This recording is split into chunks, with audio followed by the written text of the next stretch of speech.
Good evening, everyone. Welcome to the school board meeting for the Methacton School Board. Let's pledge allegiance. Say the pledge of allegiance.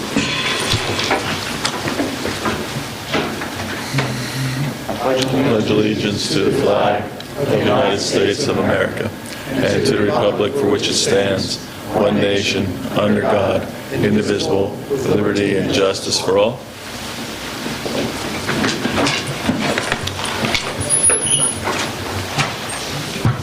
Announcements and executive session report.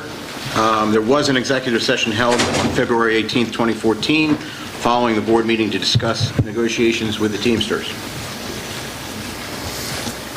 By way of attendance, all board members are present with the exception of Mr. Nascimento, who has been delayed with a flight into Philadelphia. I will now turn it over to recognition of guests and scheduled speakers. Dr. Zerbe.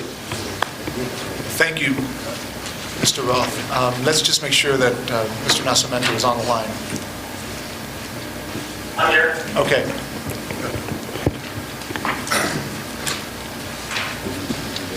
It gives me great pleasure to introduce Troy Sosnovic to talk about the smart boards bringing lessons to life. Is it ready, Mike? No, it's still be a delay. So I asked the board members to please take the seats in the audience so we can see the presentation.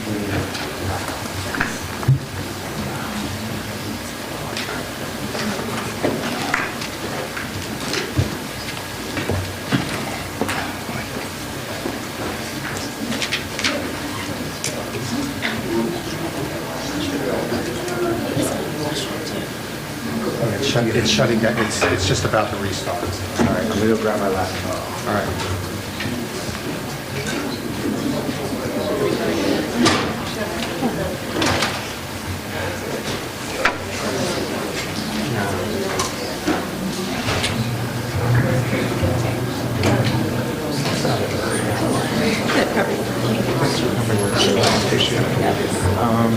Is Troy's laptop?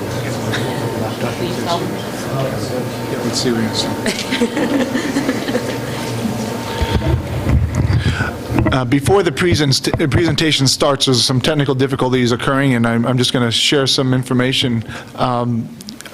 Several years ago, the Methacton School District made a substantial investment in technology for the students of the district.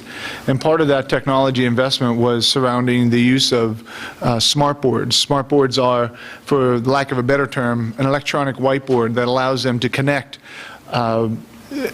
students to the technology and the information that's being presented and the material that's being presented through the curriculum in the classroom. So this evening's presentation, I believe, is one of the first presentations that we have scheduled on demonstrating the value that those investments have brought to the classroom. And I'm under the assumption, based on conversations, that we have maybe some pictures of usage and all types, sorts of examples of how they're being used throughout the district. But certainly technology is an important part of not only today's day and age, but an important part of preparing our children for the world of work. And in doing so, smart boards allow for us to get students out of their seats and interact not only with their peers, but also interact with content and material that otherwise would be static in a book. So we're talking about classrooms coming to life and students interacting, and I'm very fortunate to have Troy as our Director of Technology for the district. I believe that without a doubt, over the last several years that he's been with the district, he's taken us for leaps and bounds from having no wireless internet access in the district to having wireless internet access throughout the district. Is that right, Troy? Right. But a tremendous undertaking, and certainly it requires vision, and that's one of the interesting things that I believe Troy has brought to the Methacton School District as an administrator working for us. And certainly that vision allows us to purposefully allocate resources and put resources, put those resources in the hands of students and staff. Okay, am I done? Yeah. That's what's called a filler. It's awesome when you're the director of technology, you're about to present on technology, and then when you look, the technology fails on you. So it's susceptible to even people who use it and know it very well. But my name is Troy Sosnovic. I am the Director of Technology here. Thank you, Dr. Zerbe, for that great preamble. What we're talking about today is smart boards. There have been many questions that have been brought up in the past by board members, Mrs. Barone and others, about what are we doing with our smart boards, how are they impacting our students, how are they being utilized in our classroom, because we did, as a district, make a relatively large investment in smart boards. So what we've done, instead of me sitting here as a talking head, I brought with me, and I'm out of breath because I had to run to my car to get my laptop. I brought with me Layla Lyons and Brooke Malartrick, two of the top integrators within the state, in my opinion, relative to technology integration. What you're going to hear throughout our presentation is not only our perspectives, but the perspectives of students, administrators, and teachers as it relates to smart boards. So with that, drum roll. I'm not getting sound out of yours. But this one's coming up, so we're going to have it in about 30 seconds.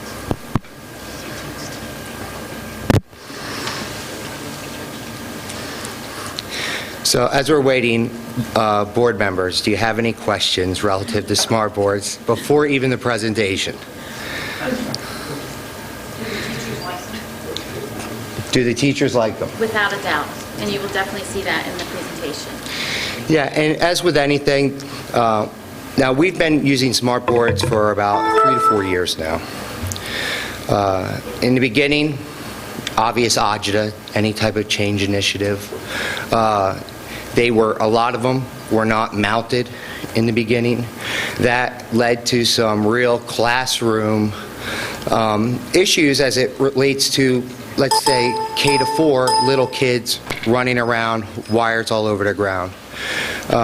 As we continue to expand our professional development with smart boards, gain competency, and then teachers learning off of teachers, as well as our technology integrators inside the classroom,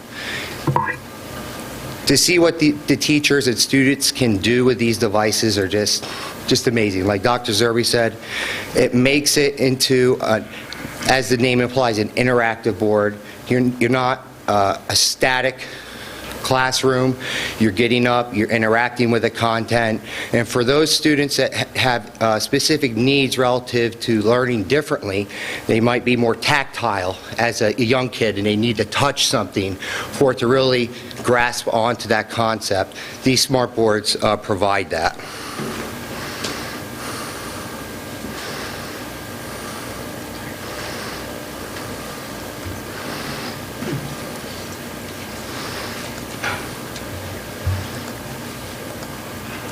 Just start with the second slide.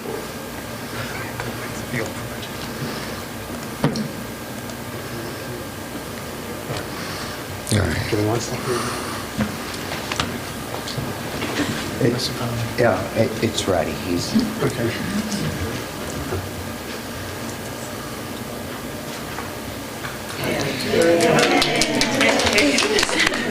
all right. Smart boards to life, bringing lessons to life. So without further ado, Yeah, you can go Okay. back. Welcome. Thank you for your patience in that. I will watch for it. Thank you so much. So our presentation today is about smart boards in the Acton School District, which you are now fully well aware of due to the 2 previous presenters. But what I want to make a point about is that it's really exciting for us as technology integrators to have the support of tools in our district that really impact student learning and growth, as well as for our teachers to be able to learn the skills of technology that carry our students through their education and careers. software does, it's what the user does. This presentation is not just about smartboards. It's about one tool in our district and how the teachers and students are using that to achieve instructional goals. Before we go further into this, we thought it would be really important for you to understand what a smartboard is, and who better to explain that than an Audubon second grader. A smartboard is a giant screen that's a board like a TV, but it's really smart and you can do stuff on it, like learn or play games. So what the students don't quite understand is that SMART is a brand. They think that the word, oh, they're intelligent. SMART is the brand of interactive whiteboard. It's connected to all sorts of tools in the classroom. It's the central hub node. So it's always connected to the teacher's laptop. The teacher's laptop allows you to bring up something to project, a website, a virtual field trip, an image. It's something that's right at your fingertips. On the bottom left, you'll see a document camera, and that allows you to put something underneath, like manipulatives or a science project, something small that would be hard to see if you were holding up in front of the class. On the top right, you're going to see a smart slate, and that allows students and teachers to interact with content on the smartboard without actually touching the smartboard itself. It works off Bluetooth. We work with anywhere in the classroom. And on the bottom right, you'll see the Smart Response Clicker. This is a student response system where students can respond to questions and teachers can formatively assess where their students are at, how they're understanding concepts. All of these tools work together with this interactive whiteboard to allow for ultimate interactivity, creating that dynamic classroom environment where kids can manipulate the board and they can also save content on there to reference at a later time. So smartboards, they allow us to differentiate for various learning styles that we have in our classroom. So we have a principal, Judy Lennis, who is going to speak to this topic. Thanks, Judy. So obviously, at different age levels, we have different kinds of learners all the time, and at the high school, it's really no different. So we have a lot of kids that respond very well to things that they can manipulate and they can be tactile with. Other kids need to kind of move around and use information that way. Some of them can sit quietly and actually listen and absorb quite a bit of information, and others are very, very visual, and pictures and video and things that move. Visual examples are usually the best way that they can learn. And one of the tools that we've started to employ over the last several years here at the high school level, as well as all of the other levels, are smartboards. And smartboards are very useful in a variety of different ways. They allow our teachers to be able to engage students upon entry into the class with warm-up questions already posted, and without much to do can smoothly transition directly into their lesson. And that transition and that lack of downtime for the kids really provides a seamless transition and keeps them engaged and active.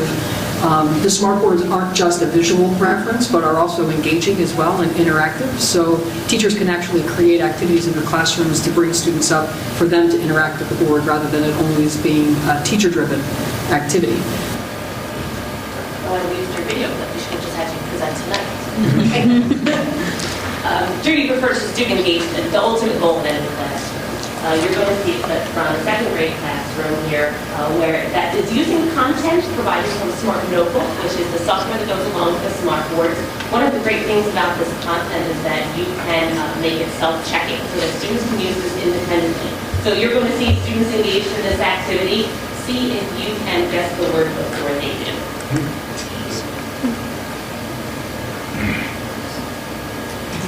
That wasn't the word. That is not the word, no.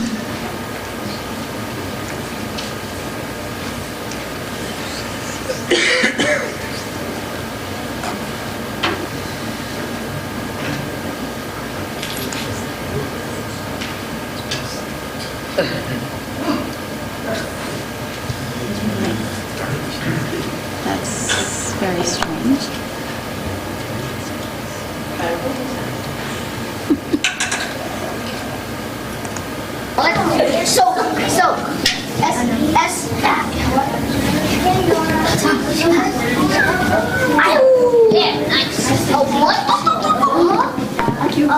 Understand. What? It's understand. You and right here. Carter. E.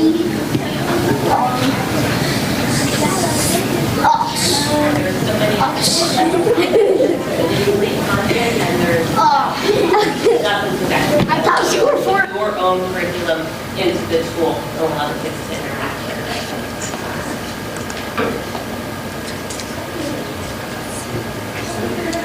You didn't hear the word understand, right? You have a hard time figuring it out. They're pretty smart. The smart boards really help. So, using the smart boards for formative assessment in the classroom allows the students to verbally tell what they're thinking to the teacher while the remainder of the class is working in a different mode. So we have a teacher, Missy Fitzgerald from Arrowhead, who is going to speak to us about how she specifically uses the smart board for formative assessment in her classroom. The Smartboard is a tool that helps me assess my students' understanding of various concepts. During math, for instance, some students demonstrate their understanding by using manipulatives. Some students use their individual whiteboards, and others can come to the front of the room to use the Smartboard. By moving objects on the Smartboard and discussing problem-solving strategies, I can assess students' level of understanding and make adjustments as needed. As well, many of our smart boards are mounted throughout the school district, and this has truly maximized the instructional time. Taking that setup time from what would be 10 minutes or more down to almost nothing allows the teachers and students to use the smart board at the middle of class, the end of class, or the beginning of class. So our teacher, Brad Dale at Eagleville, is going to talk to us about how Smartboard has maximized his instructional time. All right, smart boards are outstanding. They have helped me so much. They've definitely helped me maximize my instructional time. I'll now show you just a couple quick things about how it's changed the way that I teach. Up here every morning, the students have a math message for everyday math. One of the great things is I can go on here, I can find a highlighter right away. Find something that I think that the students really need to focus on, do a quick highlight of that so they know that that's going to stand out. If a student is off task, they can certainly find it very easy to look up here and see where they need to be at that time. It's a great thing. For example, this one right here talks about the globe. They need to write down one thing on a whiteboard. What I'll then do is to get the kids into the instruction, they'll come up here and I'll choose 2 or 3 students to write down a couple things that they already know about the world globe. I will then keep this later on and show it to them in another lesson.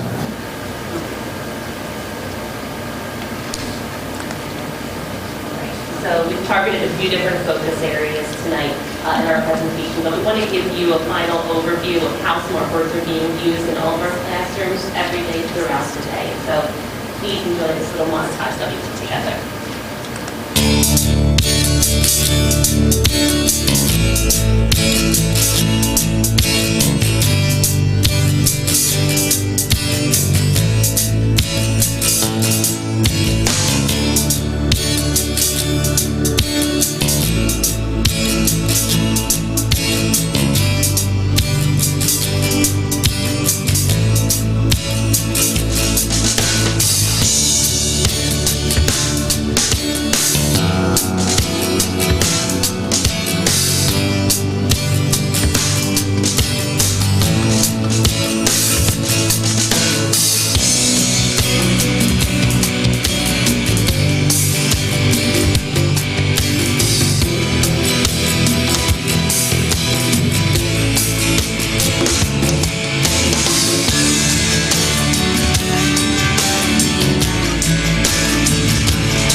So, in conclusion, we talked about the Smartboard at the beginning of our presentation, showing the tools that we now have at our access and that students are using throughout the day.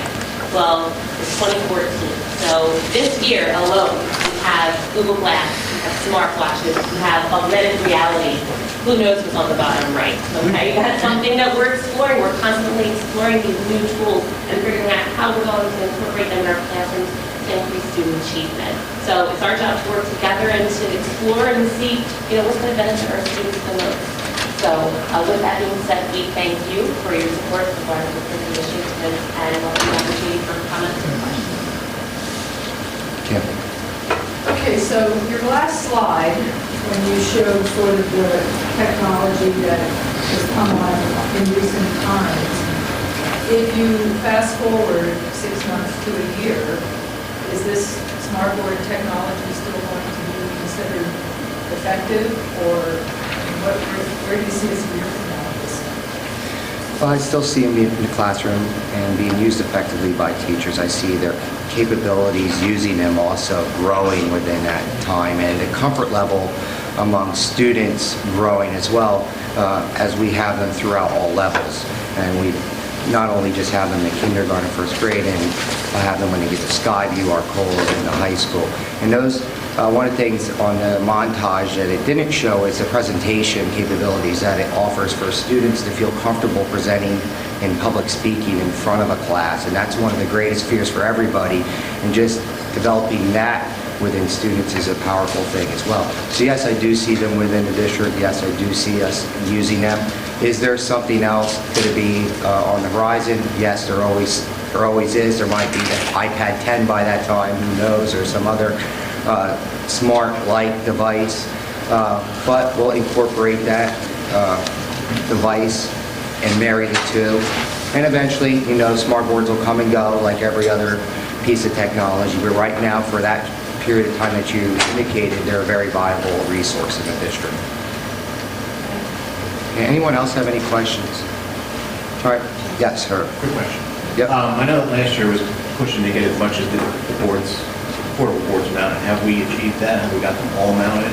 That is accurate, with the exception of a very few learning support classes and special needs classes that requested it based on children's needs. So we met with each of the building principals, identified boards that needed to be mounted, and then mounted them when appropriate. I would say we have probably 95 to 7% of all boards mounted, with exception of those areas that I indicated. Okay. Anyone else? Sorry for the technical difficulties again, and thank you very much for allowing us to present tonight. Thank you.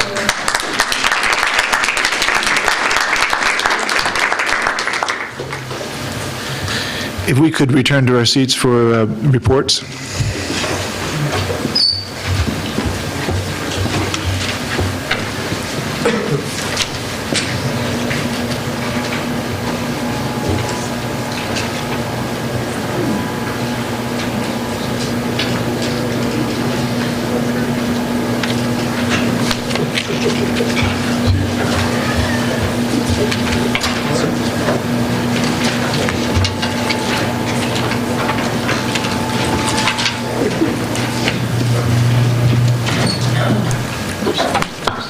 Okay, we'll move on to reports. Finance Committee, Mrs. Petroskas. Thank you. The Finance Committee met, I'm sorry, I don't have the date in front of me, but I think it was February 11th? That sounds good. And I am going to turn this over to Mr. Whiteleather. I just want to make one point that at our Finance Committee meeting, we did vote to recommend to the entire board that they approve the transition of the payroll personnel software application to CSIU. But now I will turn it over to Mr. Whiteleather. Thank you. Just to follow up on the report as presented at Finance Committee, we evaluated our current in-house software as well as 2 other vendors who provide financial personnel payroll software packages. Through the evaluation process, which encompassed everything from usability through financial cost of implementing the system as well as ongoing support, the recommendation was to move forward with a software system, Central Susquehanna Intermediate Unit. The recommendation to Finance Committee and to the board this evening is to allow administration to move forward with our payroll and personnel application as of April 1st, and then with our financial application as of July 1. The savings generated through this conversion through our current in-house to CSIU will save the district approximately $45,000 per year on ongoing support costs. And another benefit of the system is usability as far as streamlining processes throughout the district, everything from employees be able to request absences online, paperless, to online timesheets, integration with a web portal so employees can pull information ranging from W-2s, payroll history, basically any type of information that they would need relative to their individual personnel items. So the recommendation is before the board this evening for approval for administration to move forward with this. Okay, thank you very much. 6-2 Policy Committee, Mrs. Hackett. We have not had a policy meeting since the last meeting. We do have policies that are on the agenda for later, and we will be scheduling another meeting to work on the schedule of total policies that we want to review over a period of years. Great, thank you very much. 6-3 Property Committee, Mr. Phillips. Good evening. We had a property committee last Friday, 7:30 in the morning. Herb Roth, Joyce Petrauskas were present. We discussed the bids that we opened on the field project, and we had 2 bids, one for plumbing, one for electrical work, and didn't have any bids on the project as a whole. We then discussed the problem we had for is our bid package, which we will get into later tonight under 13.2, and after that presentation we'll go further into what the property committee's recommendation was for that. Thanks. All right, thank you. You want to take it into intermediate unit, Mr. Phillips? Nothing to report as of now, and they have a meeting tonight, which we had to reschedule for here, so I'm here. So next month we'll go for that. Great, thank you. 6-5 North Montco Technical Career Center, Mr. Phillips and Mrs. Woodring. Thanks. A few things. The Tech Centers meeting was scheduled tonight. That was a combined agenda from the January meeting that was canceled due to weather. And the last Career Center newsletter reported that the Skills USA competition that the students attended at the Central Montgomery County Career Center included 9 other schools, 58 competitions. We were able to garner 12 first place awards, 8 second place awards, and 5 third place awards. And of the first place awards, 3 were Methacton students, and of the second place awards, 3 were Methacton students. The dates to remember, 5/20, the Senior Projects Expo will be held at the Career Center, and that is an opportunity for folks to see the senior discipline-specific or trade-specific projects. And the Senior Recognition Night will be held on June 5th. Also, tonight was supposed to be our budget preview for the 13-14 year. And I can just share with you that over the past 5 years, our students have totaled just under 14% of those attending the Career Center.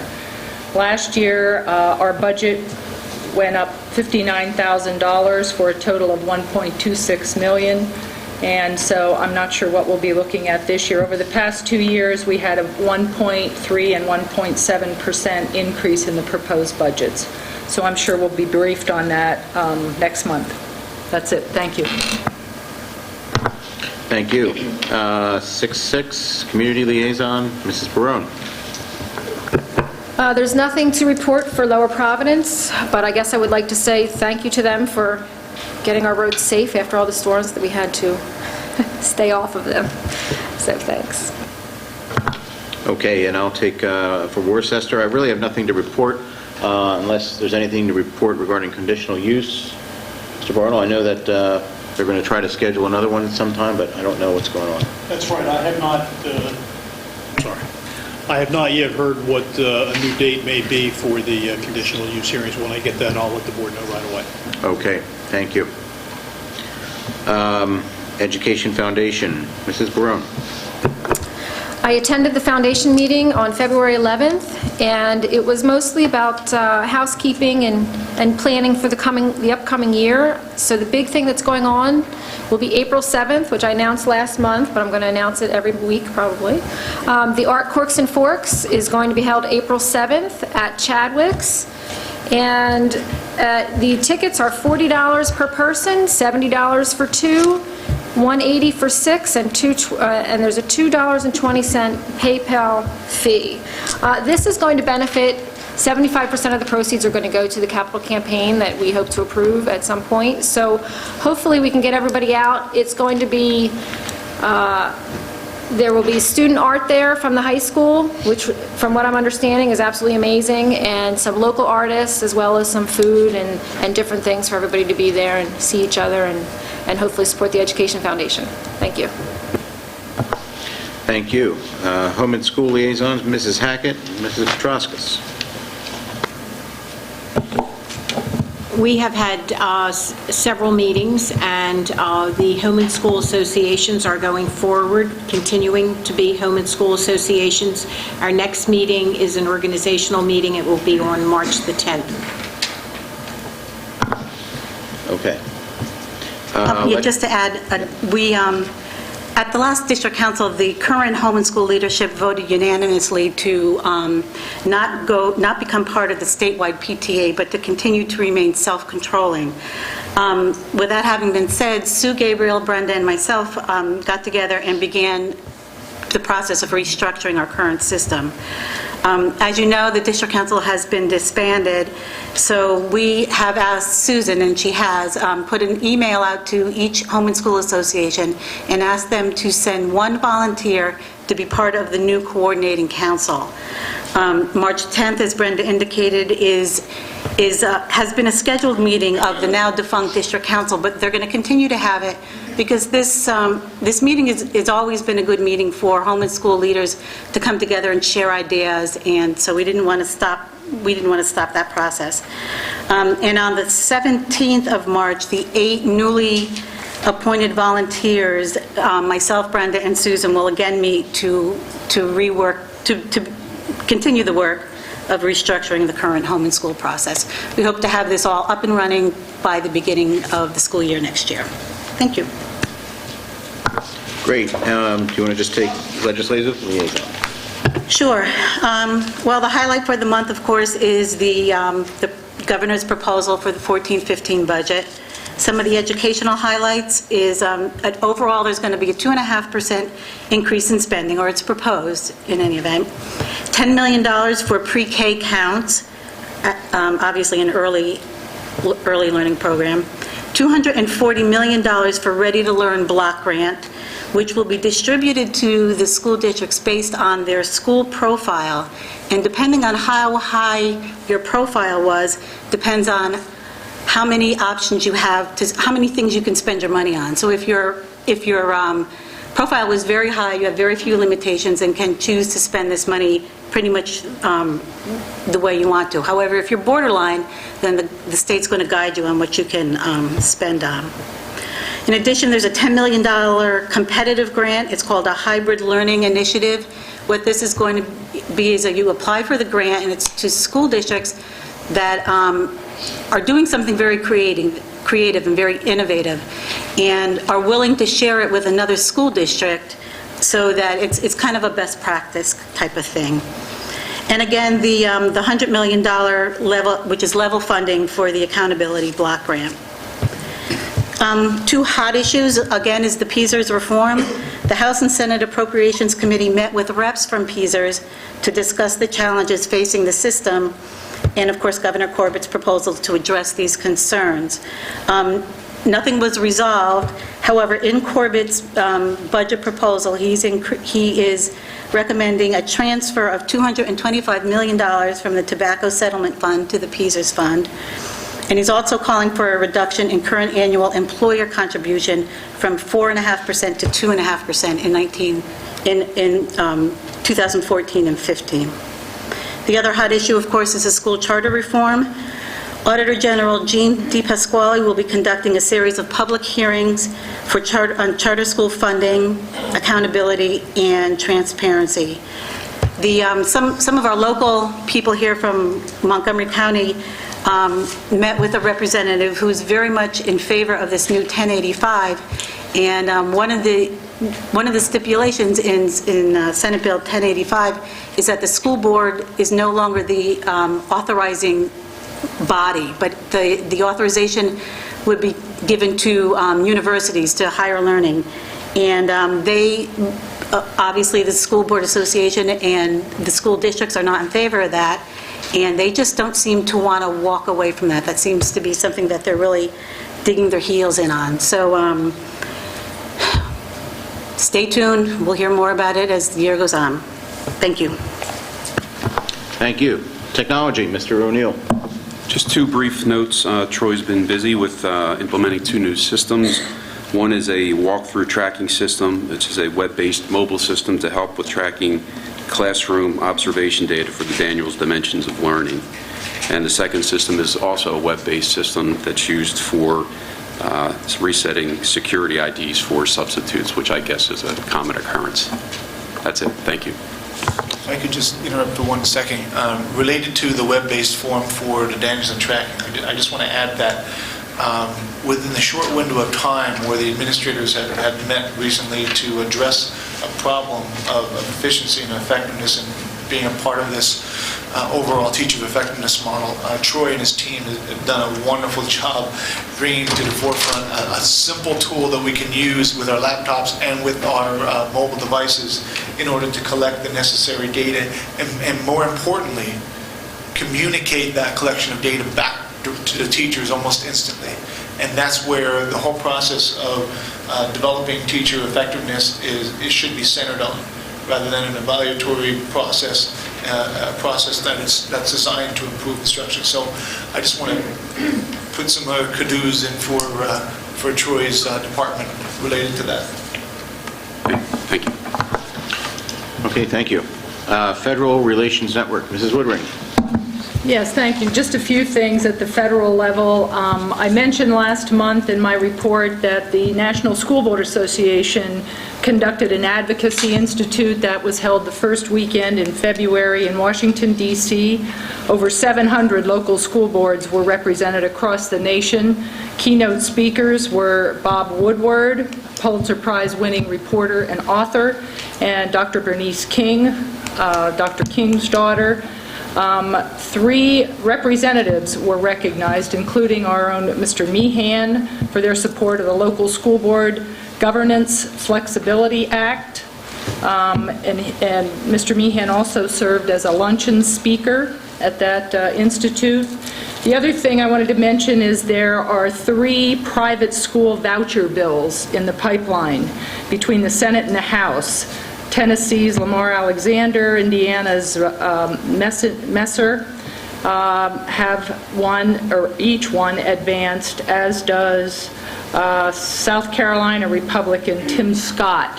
What this would do is divert $64 billion away from federal funding to the likes of low-income parents, disabled students, children of military families, and in the District of Columbia. NSBA does not support these initiatives or proposals, and so we will be hearing more about that. The 3 issues at the federal level are the reauthorization of the Elementary Secondary Education Act, the Individuals with Disabilities Education Act, And you might have heard in the last month the President speak to expanding bandwidth and making sure that E-rates or electronic rates are conducive to the lower income areas and disadvantaged schools so that all children have access to internet learning. Thank you. Thank you. Student Board representatives. Gentlemen? Yep, hello. I know it doesn't feel like it, but the winter is winding down, and so along with it, the winter sports season is reaching its climax. The swimming team, for example, is doing very well. Our boys team won the Perkiomen Valley Invitational. Our girls placed second. And both teams will soon compete in the district championships. If they do well there, they'll move on to states. And they're already sending several individual swimmers and divers to states, so congrats to them. As for basketball, the boys team lost in a heartbreaker. They just missed the playoffs yesterday. The girls are playing a key match in this very building right now, so good luck to them. And wrestling has also extended their season with a very solid performance. And from what I hear, the winter track and field is doing very, very well. As for everyone else, we're being very, very busy. The school year keeps getting busier. We have the musical Carousel this weekend. Come out and see it. We have ongoing exchange programs. The French and the Spanish are currently in Europe right now. The Germans, including me, will be away starting next week. And we have many upcoming competitions like the science fair team, math team, computer programming teams, and various science and humanities competition teams preparing right now. Many seniors are also involved in finding scholarships, including myself and Vincent. One notable one is the National Merit Scholarship, which is based off of your PSAT scores. Most colleges will give you money for it. Some will actually give you like $100,000. So this year we had 15 semifinalists, of whom 14 became finalists. Both those numbers are second in Methacton High School history. And the 15 semifinalists is good for third in the state. Other big programs. Neil, I'm sorry to interrupt, but I think this is really important part of what you just said. Yeah. Can you just repeat that one more time? Sure. It is second in Methacton history. Second in Methacton history. The 15 semifinalists is good for third in the state. And I believe what a lot of people don't realize is when Neil said third in the state, that's third in the state for all public, private, and parochial schools. So I think that's a tribute to our students, our families, our teachers, and our administrators in the Methacton School District. So continue. Yep. Thank you, Dr. Zerbe. One last thing. One program that has gotten really big recently that is coming to its climax as well is the Junior Achievement Program. That's where business-minded Methacton students, including Vincent, they partner with area businesses like Microsoft, Lockheed Martin, and they'll produce and market a product. This year they have like solar-powered chargers, calculator-enabled pencil cases, inflatable pillows, and the like. So if you know any students, ask them if they're selling them because they're pretty cool. One last thing, people are very happy to hear about the Light and Field project. They know there will be some, temporary inconveniences, but for the most part, especially the athletes, they're very happy to hear about it. Vincent? So for my report, Jazz Band has won an outstanding rating in their last performance, and Save a Life has had two fundraisers, one of which was the Valentine's Day Lollipop fundraiser for Zachary's Mission, which raised over $200, and the second was a breast cancer pin fundraiser, which raised $450 for the Susan G. Komen Foundation, and that actually got them a letter from their CEO. And our class congress of 2014 has ordered senior t-shirts and are currently planning the senior trip. And as a student representative, I feel like it's very important to mention one last thing that the seniors have about graduation. Many seniors believe that the senior graduation should be moved to June 13th, which is a Friday. And while I have really no personal stake in this because I've not made any very early vacation plans and my relatives all live in China, so they probably will not be coming. I feel that moving it to Friday would be very important for multiple reasons that the seniors agree on. Moving it to Friday would allow their family members to stay over the weekend to celebrate with them, as graduation is a time for seniors and their families. While having it on Monday would mean that their family members would have to go back to work on Tuesday. It's not really much time to be with the family. Along with this, many students have already made very early vacation plans and everything and put down payments on houses and things like that, so pushing it into Monday would interfere with those plans, and they've already invested several $1,000s in it, and I don't feel that it would be very fair to them. Alongside this, there are also college orientations quite early in the year, and if the graduation date keeps getting pushed back, it could start interfering with that. And I understand that many students have been emailing the school board members, and I just said some of the major reasons why the students want the graduation date to change, and alongside of this, there is a petition that I would like the school board members to take. Yes. Quick note for the record. I think because of the snow days, the graduation was originally like the 12th or the 13th, Thursday or Friday. But now I think it's moved tentatively to the next Tuesday or Wednesday, which is why there's been that concern about the date. And okay, I'm not just here with complaints. I have some suggestions for possible solutions. I mean, I'm not fully aware of everything that's going on, but I understand that Dr. Zerbe is talking with the unions about turning some of the in-service days into school days, which could make up some of the snow days, which I personally feel is a very good idea because due to all the snow days, the AP testing days will never move. So the students need every day they can before the AP test to prepare, as well as the AP teachers. And I talked to many fellow AP students and AP teachers, and they support this move. I understand that Dr. Zerbe is having some difficulty with changing the April 21st day, in-service day, into a school day, but I believe that that day should also be a school day in order to allow for AP students to have another day to prepare and learn.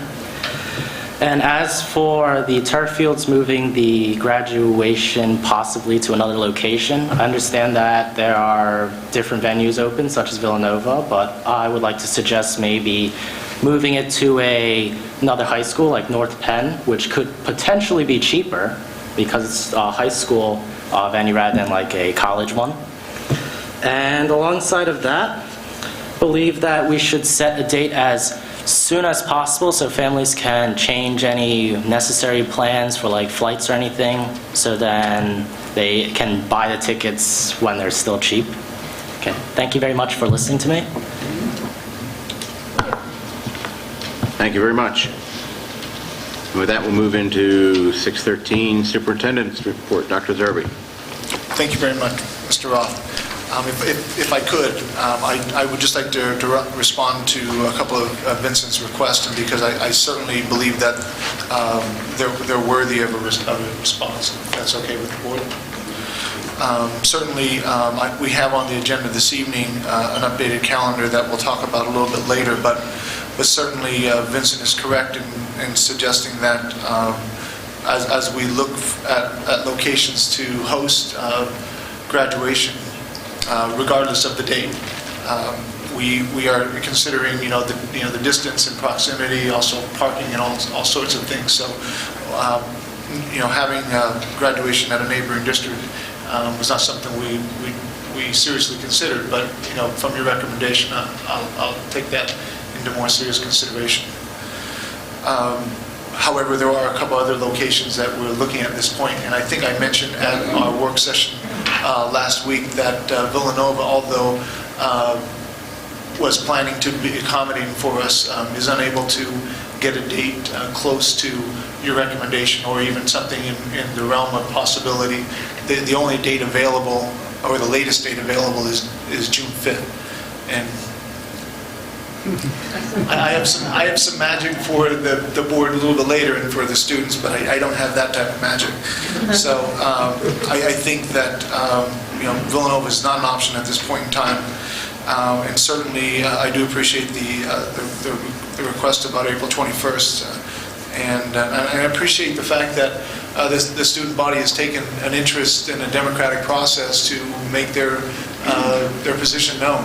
Certainly, that's just a part of them being a part of this process here on the school board, and I want them to know that, you know, it takes a lot of courage to stand up and make recommendations to the superintendent, and I appreciate that.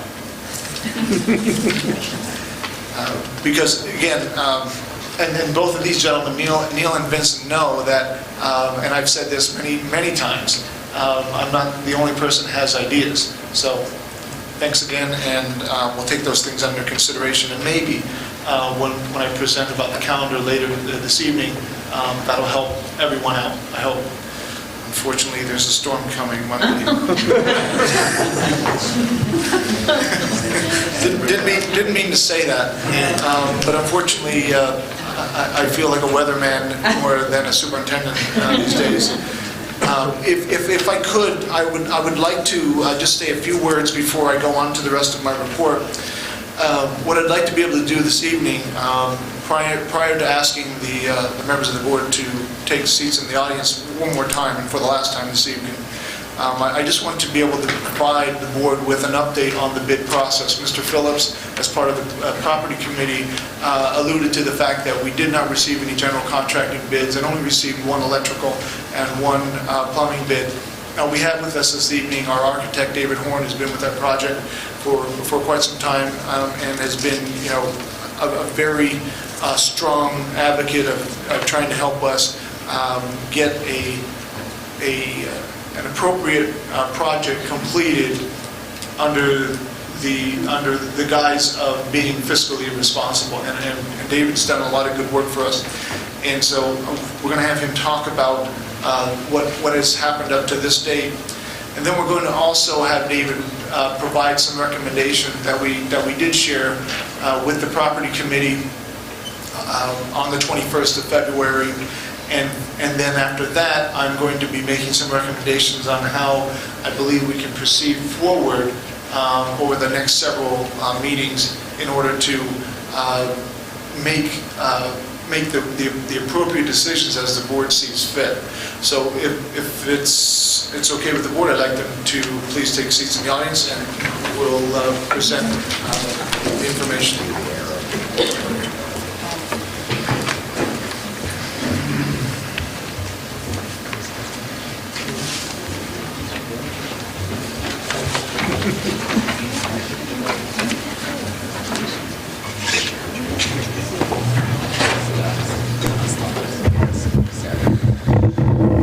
This way.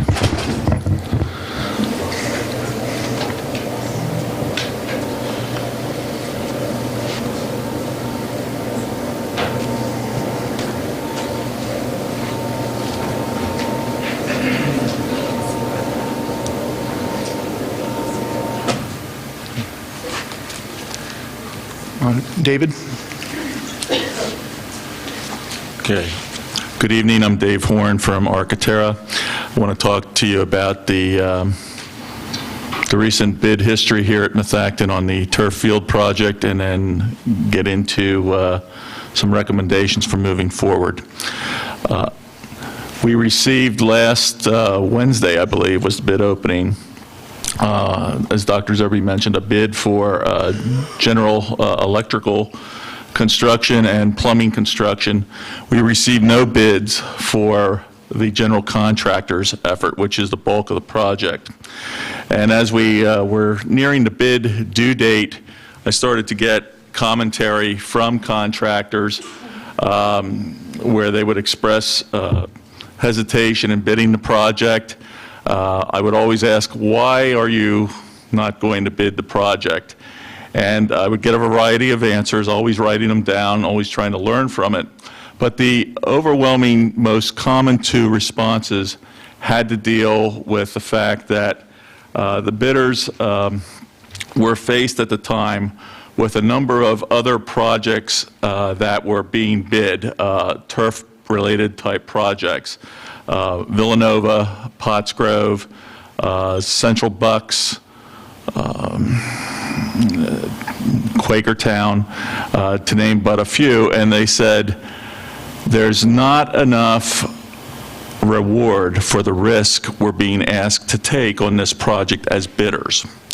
In other words, the other projects were more enticing for them to bid. They were simpler projects, cleaner projects. By cleaner, I mean, for example, here at Methacton, one of the two reasons that deterred them from bidding was the suspicion of rock underground, and then the time frame that was left for them to deal with the rock and still meet the overall construction schedule, which was a tight schedule because we were trying to preserve the fall sports season, which began just after the weekend of Friday, August 8th of this coming summer. So, as it turned out, no one bid the project. And we tried then to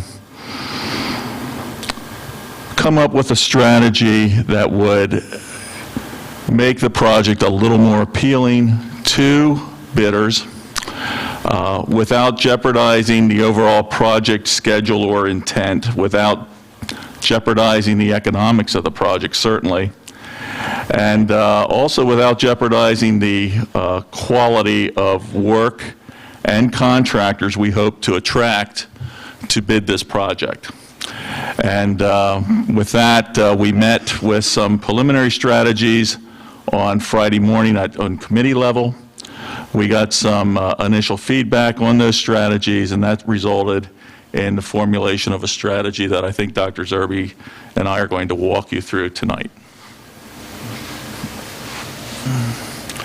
Our first recommendation in strategically rebidding this project would be to provide an allowance of $220,000 for rock excavation. What do I mean by that?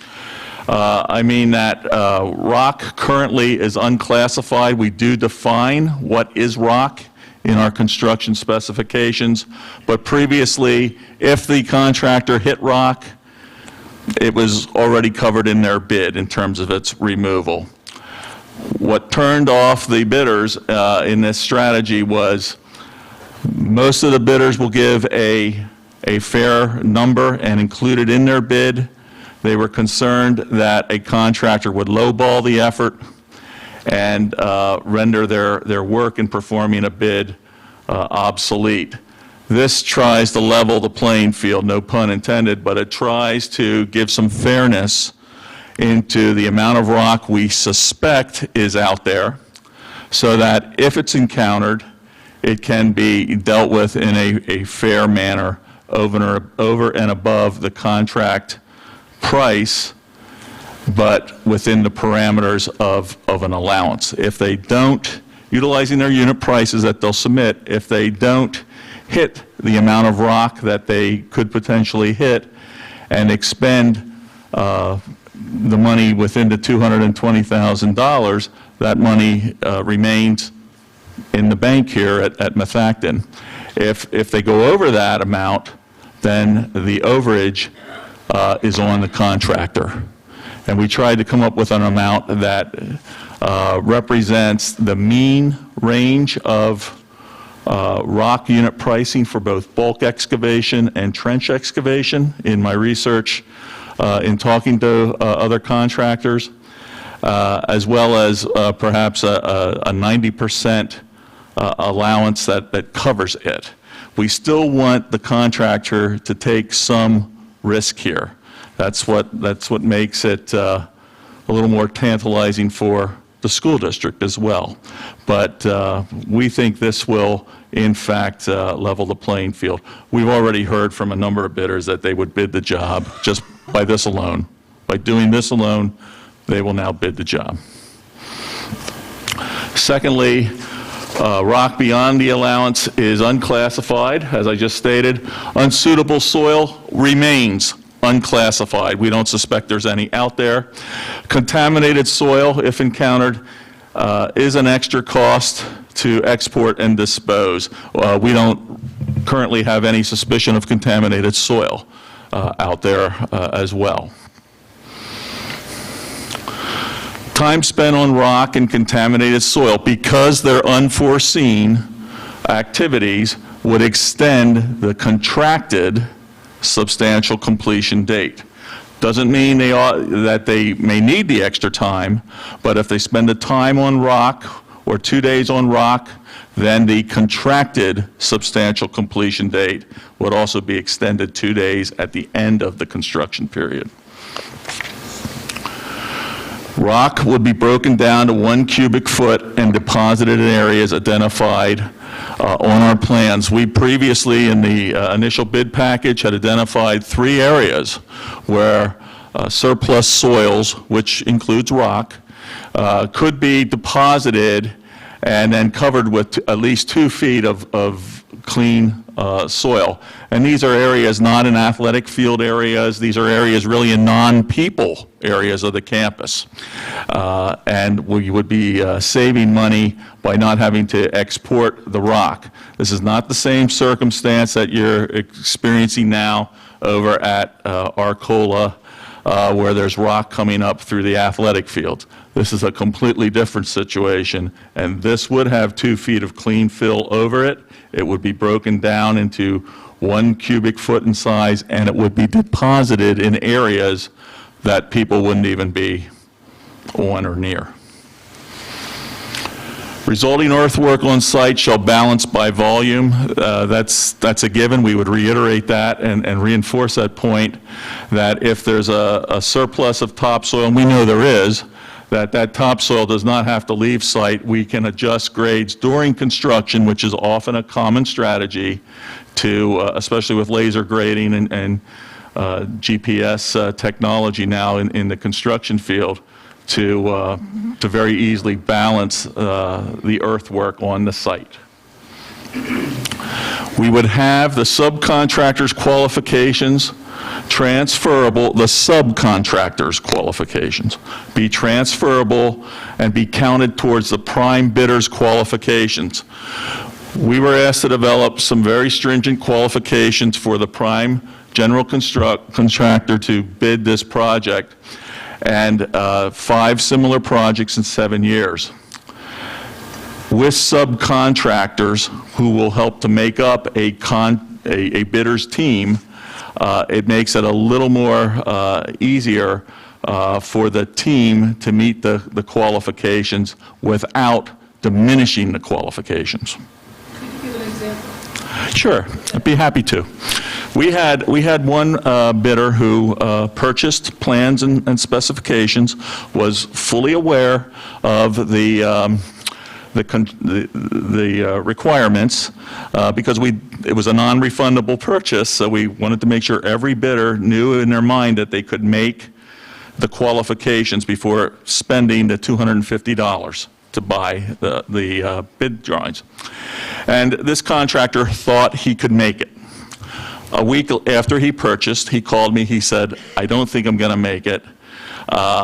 For example, I only have 3 restroom building type projects instead of the 5 over the last 7 years. He said, if we go back 10, 12 years, I can make it, but in the last 7, I can't make it. And if we were to allow, say, one of the members of his team, a subcontractor, like a turf contractor, who may have been a GC, a general contractor on another job, and it included a couple of restroom buildings or whatever, those qualifications would count now in that aspect. You're welcome. Okay. Another strategy we would employ is we would reissue the bid documents electronically, no paper, electronically and at no cost to the bidders. Most of the people that are going to be interested in the rebid have already acquired drawings. We would make some minor revisions to include many of the things we're talking about if we do rebid the project. And we think they deserve a break. They paid for it once. Let's give it to them electronically. It'll also streamline the bid review process or the preparation of the bids by their estimators by having it electronically. And, it's just something I think we could offer to the bidders at this time. Also, because we had a mandatory pre-bid meeting during the initial bid process, I would not suggest having a pre-bid meeting at this time. We will instead remain available to answer questions through documentation and the issuance of addenda during the bid process.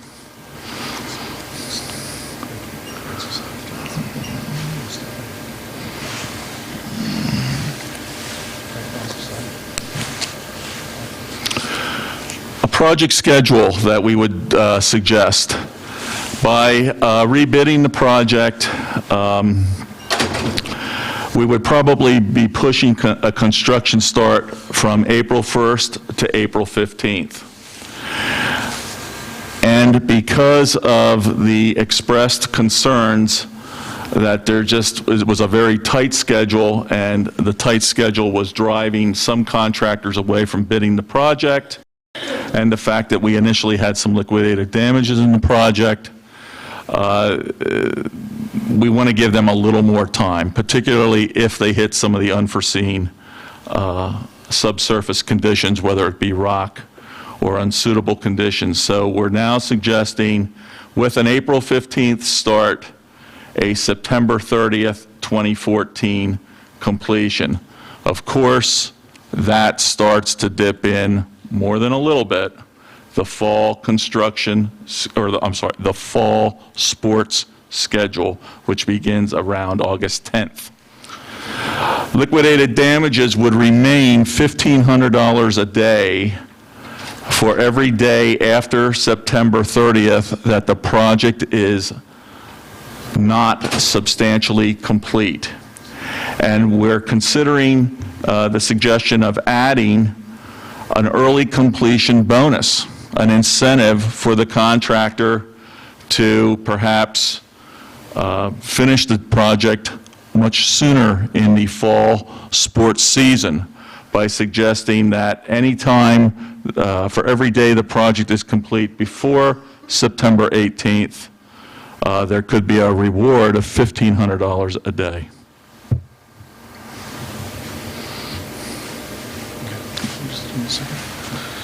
So the next part of our presentation involves us going back a little bit in the history of this project, just briefly, and I'll just mention a few things to get us to the point where we had solicited some questions from our board, and we've also gotten some questions from members of the public that have emailed me. And I wanted to make sure that as superintendent of schools, that I'm providing all of our board members answers to questions that they may have. So some of the questions that we have, Mr. Horn and myself are going to answer them to the best of our ability and take any additional questions that board members may have. And certainly then when we talk about members of the audience having questions, we certainly will try to answer those as well. But I think it's extremely important to know that although the project has been on the mouths of the Methacton community for quite some time, it really was only until recently, about mid-January, that the project became a reality as a result of some changes that were made by the Worcester Township Zoning Board. And then as a result of that, it really opened a floodgate of opportunity for us to take advantage of that opportunity to make this project that's been in discussion for some time a reality. What's important to know is there's certainly a lot of pressure, not only on the superintendent, but on each of our board members as we go through, weighing the advantages and disadvantages of different aspects of this project against our responsibility to make sure that we're being responsive to the taxpayers of our community and being responsive to the students. And so, with that said, it's important that we provide every opportunity necessary for people to get the answers to the questions they need in order to make the best decisions possible. And that's really been my philosophy from the beginning.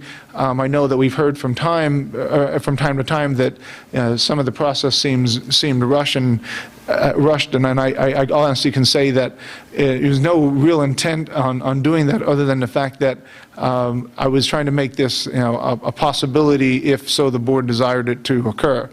And so as we go through some of these questions, hopefully we can better summarize some of the concerns that are out there and, address them appropriately.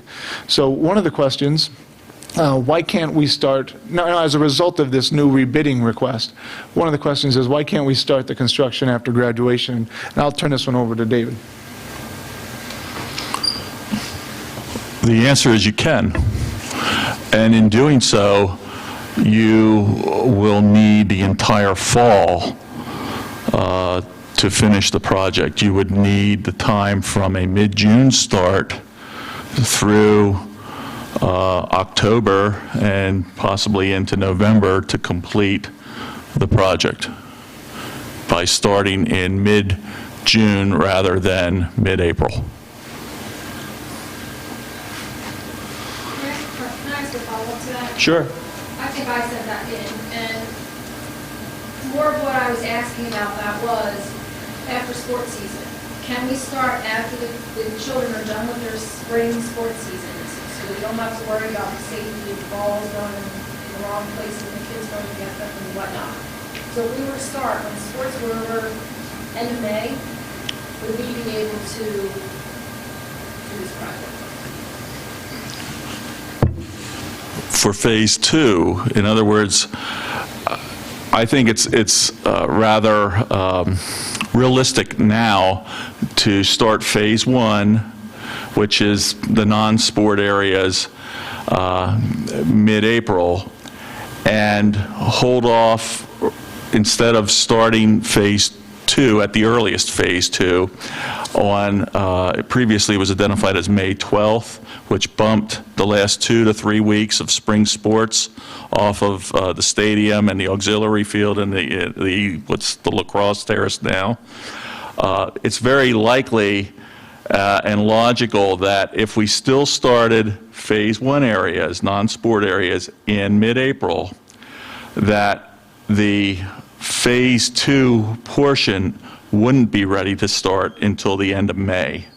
So you could, in fact, salvage the spring sports unimpacted at all, not touching the last 2 or 3 weeks, by starting in mid-April, finishing end of September, maybe earlier with a little bit of cooperation from a good contractor and a little bit of weather, and not start the athletic area impact until the end of May.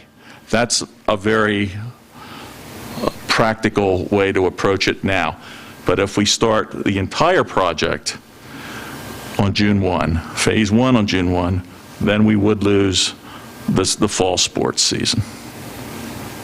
But we would lose them in spring. And we would- Correct. Correct. And we still wouldn't have graduation and stuff. I don't know anything about the graduation part of that. We wouldn't be breaking up the field. If you delayed phase 1 until mid-June, I assure you we would need the entire rest of the year to build the project. Yep. Can I just ask one other question? The stormwater management part, does that affect any of the rest of the field? Absolutely. Fields would be disturbed, they wouldn't be able to use them during that phase? During the stormwater management part? No, they wouldn't. The impact of creating the stormwater management, what we're calling phase 1, the campus-wide stormwater management, that needs to be constructed first because a lot of the stormwater management from the field work ends up going there. And it needs to be constructed not only to receive that, but it needs to be stabilized in terms of erosion and things like that. Repeat the question when they're asked. Sure. The last question was, does the stormwater management aspect affect the field construction? Are there any other questions on this particular question and any of Dave's responses to it at this point from board members? No? Going to the next question? Oh, I'm sorry. It's okay. In terms of the fall project, were this to happen, are there any greater hazards with fall weather in your construction process than spring weather, for example, summer weather? I think so, yes. I mean, spring and fall are rainy times of the year. It looks like we're going to have a late spring start this year, which in light of some of the schedule suggestions that are happening might be advantageous. You're always playing roulette with the hurricanes that may come up the coast in September. I always said the third week of September, 9 out of 10 years is a rainy week. I can almost set my watch to it. So you're also running into the fact that we have to, in certain areas of disturbance that aren't being turfed or paved, we need to grow grass, which means in the fall, and growing grass typically is at the end of either a construction sequence, such as at the end of phase 1, and it's at the end, near the end of phase 2. And if we were to start the project in mid-June, well, that's really at the end of the spring growing season. So we're gonna be constructing phase 1 potentially under one of the scenarios during the summer. We really can't successfully grow grass during the summer. Certain seed goes dormant if the temperature is above 87 degrees Fahrenheit. So that means you're going to have to grow grass for phase 1 in mid-August, which is the beginning of the fall growing season, through September. Well, guess what? The fall growing season ends. I don't like to see seed go in the ground, frankly, after the 5th of October in order to let it germinate and get established. So we're really pushing it on the latter parts of construction by trying to establish grass successfully. The next question we have is, what are we doing regarding safety if students are still on the campus during any phase of construction? And then additionally related to safety, for example, who is responsible for maintaining safety standards? David? Okay. Well, this we actually did cover rather significantly in the initial bid package. We actually created a plan that showed different construction fencing phases to regulate where students can be on campus and where they should not be during construction. And also corridors with portable gates that allow students selective, safe passage to their fields of play during the spring. That's all spelled out. It's in the drawings. That type of, who is responsible for maintaining those safety hazards, it's in the specifications that the general contractor is responsible for weekly and daily maintenance of those, including the recognition of key times when students might be passing on to an athletic venue during phase 1 of construction. Any additional questions? Yes? The equipment that must be brought onto the campus for the phase 1, will that displace the bus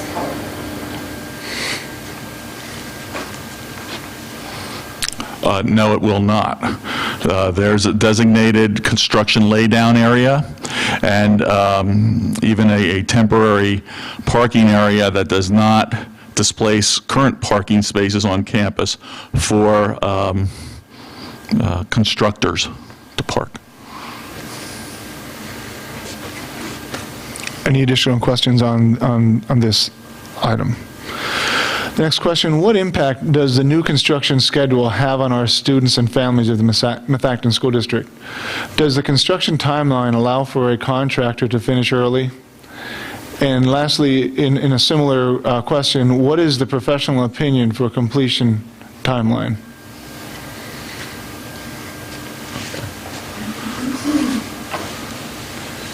What impact does a new construction schedule have on our students and families? Well, the schedule that was outlined in the PowerPoint would impact the August and September student-athlete use of the campus in the stadium, in the auxiliary field area, and in what is now known as a lacrosse field area. Does the construction timeline allow for a contractor to finish early? I believe it does. I think we're suggesting the consideration of an incentive to reward an early completion. What is the professional opinion of completion timeline?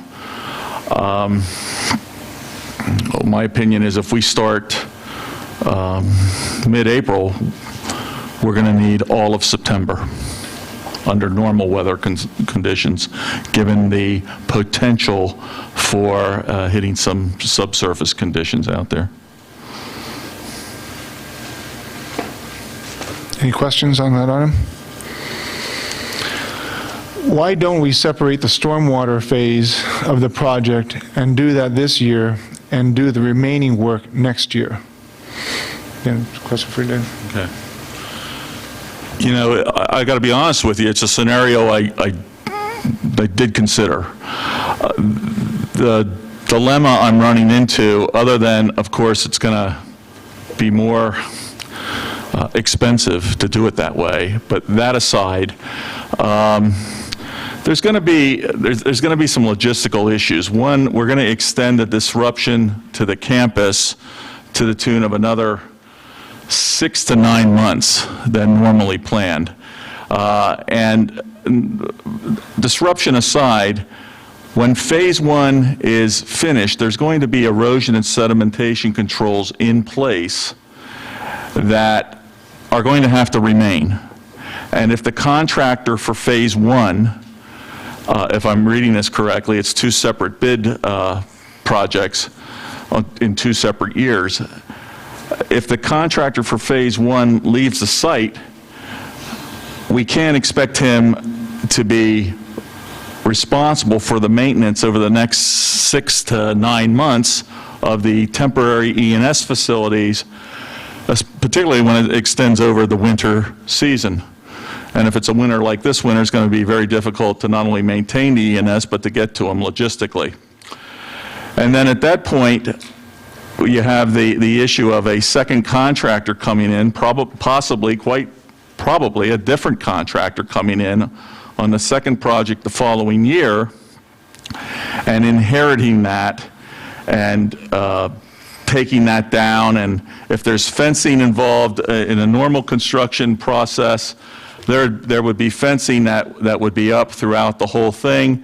Now we'd have to take down temporary construction fencing and put it up, or the school puts something up in the interim period. It becomes kind of messy in terms of liability and just the logistics of maintaining the site in a clean manner in the manner in which the Montgomery County Conservation District would prefer us to do so.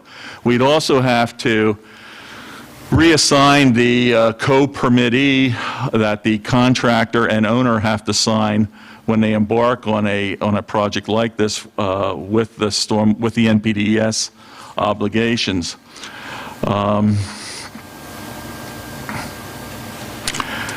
Obviously, the biggest deterrent, I think, besides that, is the economic one. You're going to experience about a 25% jump in the cost of the project. Any additional questions related to this item? The next question is, why are we sequencing the bond financing before the final project approval? I'll take that one, Dave. All along, when we sat down to strategize about how to make this happen for the board and for the community, the thought process was similar to that of our thought process moving forward with the field in the first place, in essentially breaking apart the project from a field and light project to a field project and a light project where we were dealing with, the Worcester Township with regards to lights. So we separated the project and determined to run both of them parallel as we worked through issues. The same type of concept was here as well. We decided that there are many steps in the bond financing process, and there are many steps in this project approval process. When it's all said and done, both of them will meet at a point where the board will need to approve or not approve a project, but if they choose to approve bids or accept bids, that then establishes a substantial project for which the bond then can be executed. So, for example, back in January, we took a vote to approve us going out for a $5.5 million bond. We also then have put on the most recent agenda to take the second authorization to proceed with that bond, pending the acceptance of a substantial project. Because the Emmaus Bond Fund requires us to provide a substantial project, even though we've also presented as part of potential add-ons some additional capital projects as outlined in previous presentations in the neighborhood of, over 5 years, in the neighborhood of about $4.5 million. Those projects weren't the substantial items that we designated for this bond, and therefore it wouldn't be until that moment in time, and as a schedule generally would permit, if we're going forward with the rebidding process, we would probably be looking at a March 25th? March, Is it 28th? March 25th. Award. And at the same time, the award, once the board would award the project, then we could finalize and execute the bond financing. But the first vote for the bond authorized the work to begin. The second vote authorized the work to be prepared and ready to go, pending the acceptance of bids. If at any point the board gets to that step where they decide that there are no bids worthy of being awarded and that a different decision needs to be made, the basic loss in the process will be some of the costs associated with the advertising in the newspapers for the bond announcement. So I just want to make that clear to the members of the board and the members of the public so that they understand, exactly that at some point, both of these items will come to a point where final decisions need to be made. And certainly, as an organization, we need to come to that conclusion at some point in the very near future. The next question on the table was, I believe this was around fundraising, and it says, what about the capital campaign target amount? Some people think that $500,000 to $1 million is low. And the second question, similarly related, is how have we decided to commit the donated funds? Are the funds going back into the loan or towards a maintenance fund or something else, I imagine? If we take a look at that, certainly I've presented to the board that was a target amount once discussed to some degree as there was discussion about a capital campaign run by the foundation, by the Education Foundation. We certainly then had presented the fact that we believe we need some consulting services for raising funds, and I thought that there was a general recommendation on me seeking that and providing some feedback as to that process. So we did solicit responses. We proceeded with interviewing some of those vendors that responded. And we hope that as we go through the process to select a vendor, that vendor then will help us better determine what that giving amount should look like.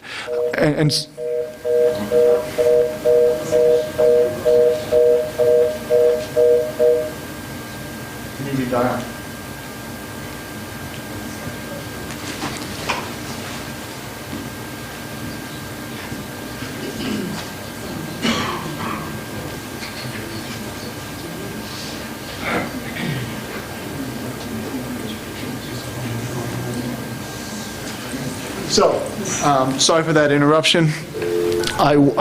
So regarding the amount, certainly there's no scientific basis for the amount. It was just an amount that was being thrown around as a potential target for the, as a result of discussions initially with the Education Foundation running the capital campaign. Now that we've made a decision as we move forward to have the district manage that campaign and handle the finances for it.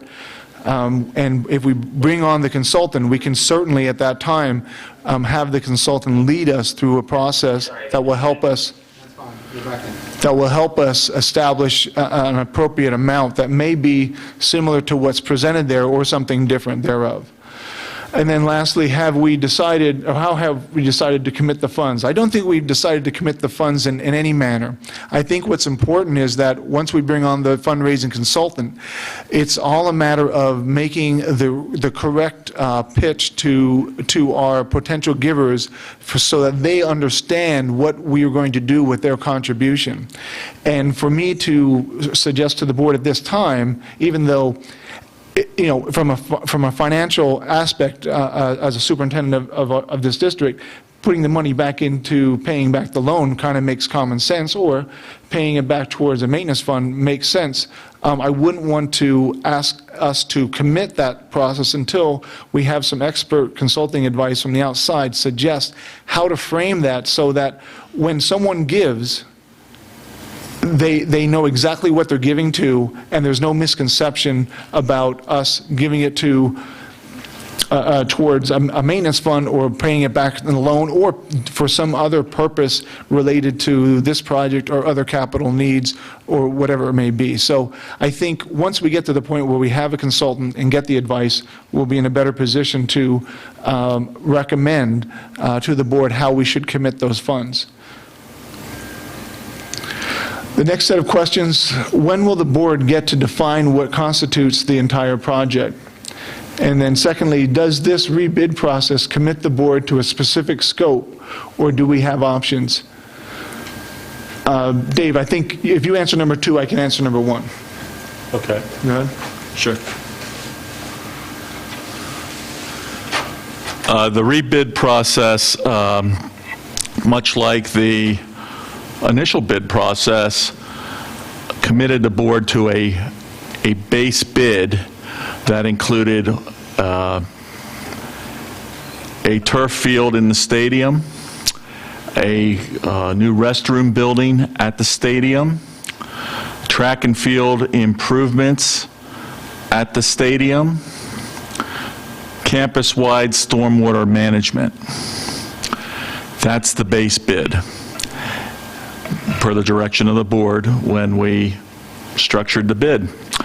There are many alternates, in fact 12 alternates that talk about adding an additional turf field called the auxiliary field, adding 2 new softball fields, adding lights, adding conduit but not lights, adding various other, and deducting various things in an effort to give you maximum flexibility in structuring a final project scenario based on the numbers you receive and your priorities.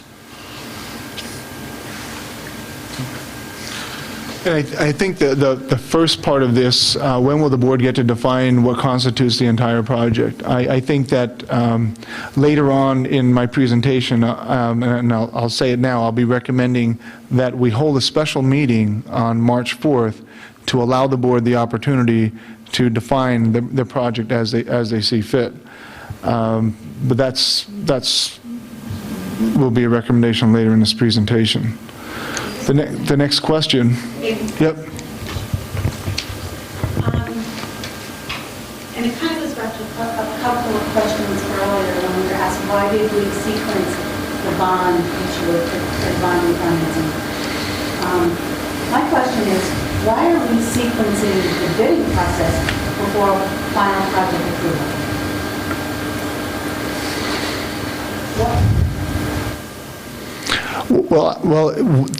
That's a good question, and the answer is simply this. According to the meeting, I believe, in July of 2013, the Plan K was approved by the board to have David prepare documents for that. And those were the assumptions that David prepared the plans under. However, it does allow for the board at any point in time in this process to go ahead and define what they feel the project needs to be, if it's different than what I've recommended, or if it's different than all the alternates and base bid that has been outlined in the bidding process. Well, if that's the case, then why are we bidding it out the way we are, but with a base bid with just one field, and then all these alternates? You at the property committee meeting, Dave, said that we had more than usual of alternatives, and that the more alternatives you have, the more mistakes that you make. So if we had an approved project, why couldn't we bid out that project, period? We are. It's called a base bid. But Plan K had 2 turf fields on it. Right. The way the school district decided to structure my contract before they hired me was they obligated me to a certain amount of improvements to the campus, and they spelled out those improvements, and they spelled out a budget of $3.5 million. Early in and we proceeded to move forward. And in moving forward, other things became added to the project. Good example, campus-wide stormwater management. That has to happen. That costs money. That takes away from some of the initial desired program elements in the $3.5 million budget that now we might be able to afford depending on the bids, or we might have to play it safe and see where the numbers come in by designating them as alternates, options. And that's how we did it. We tried to structure a bid package that would get you the highest value for the lowest dollar. That's always our mission. The one question, though, about why are we out to bid before we have our approvals? In scenarios, and it happens, I'd say about 50% of the time when we're consulting with public school districts, 50% of the time we're asked to go out to bid prior to all the approvals in place. When we do so, we want to try to strategize the timing of the bidding process so that we're out to bid about 4 to 6 weeks before the final approval is received, because that allows us, while final approvals are being pursued, we may get review commentary on drawings that cause changes, and if we're out to bid, we can incorporate those changes into the bid process through addenda, and we've been doing that.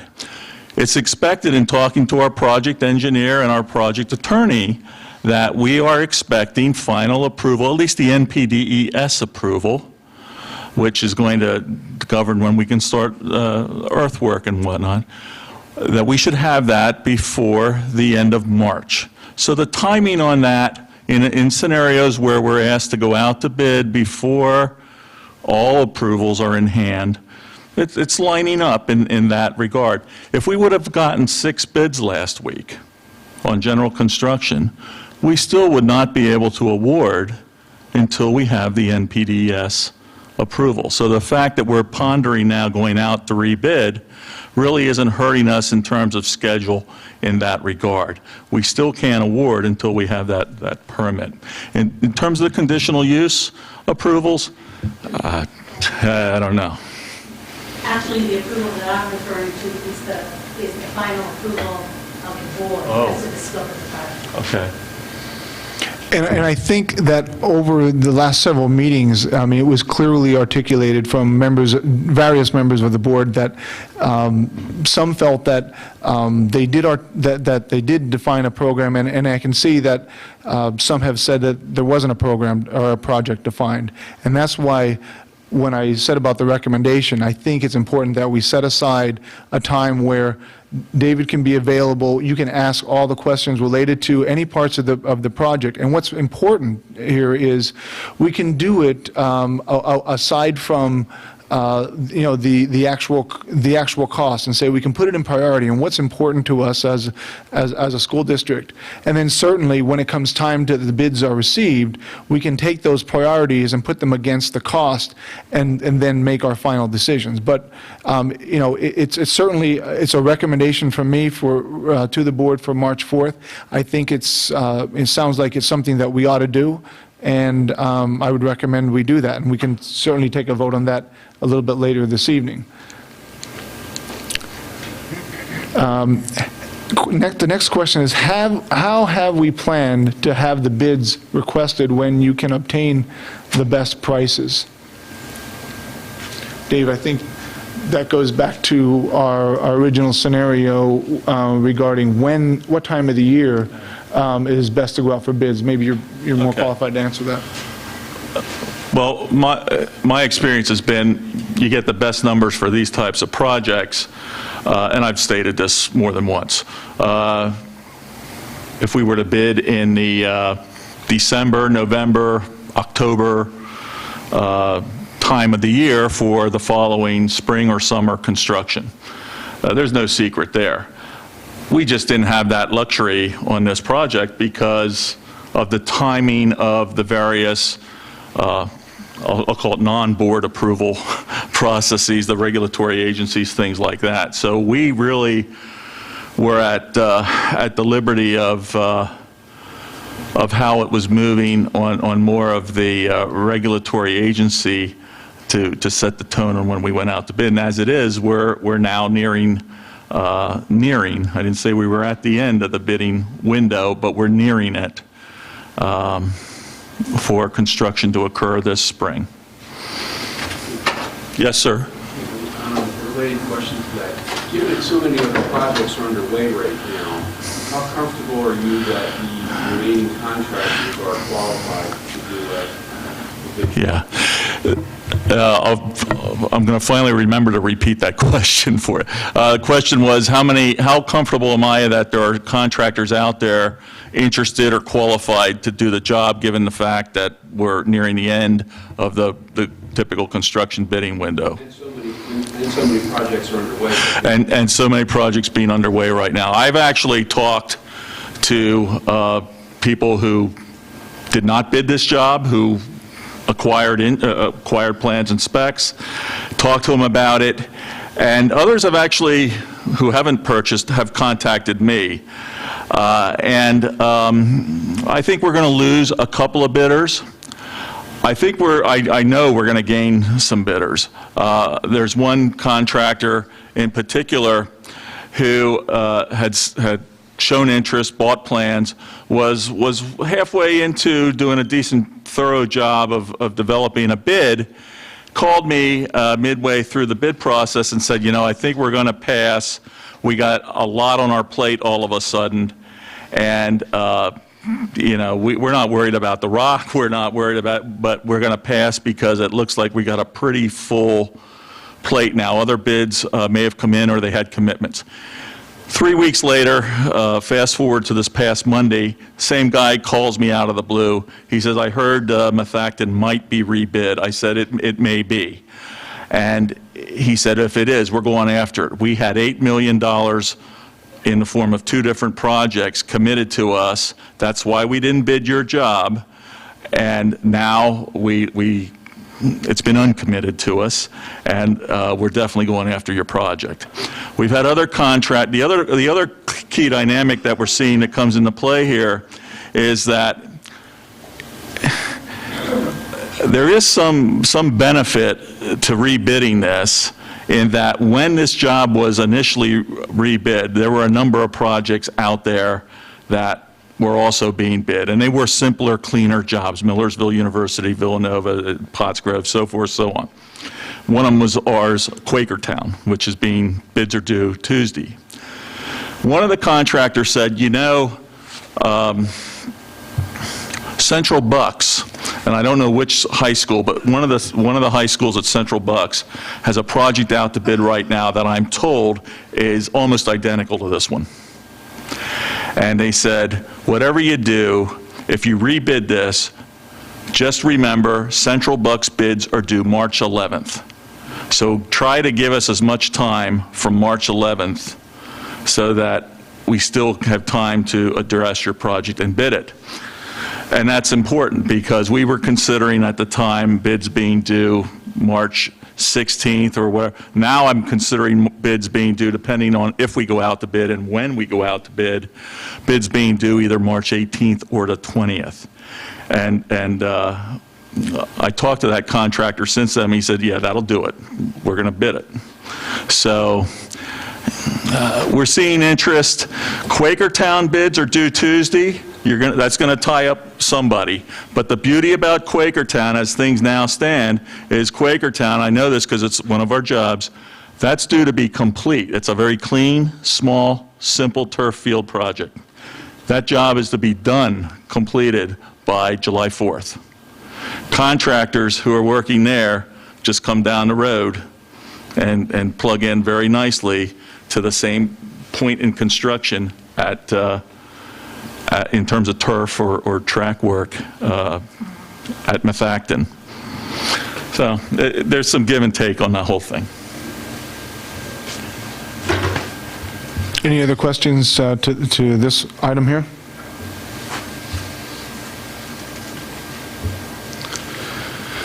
I believe this is the last question that I have in the PowerPoint. Who is responsible for planning safety and campus use during construction, rescheduling activities to other areas, communicating to campus visitors about detours, etc.? And what will the construction manager, owner's rep be responsible to do?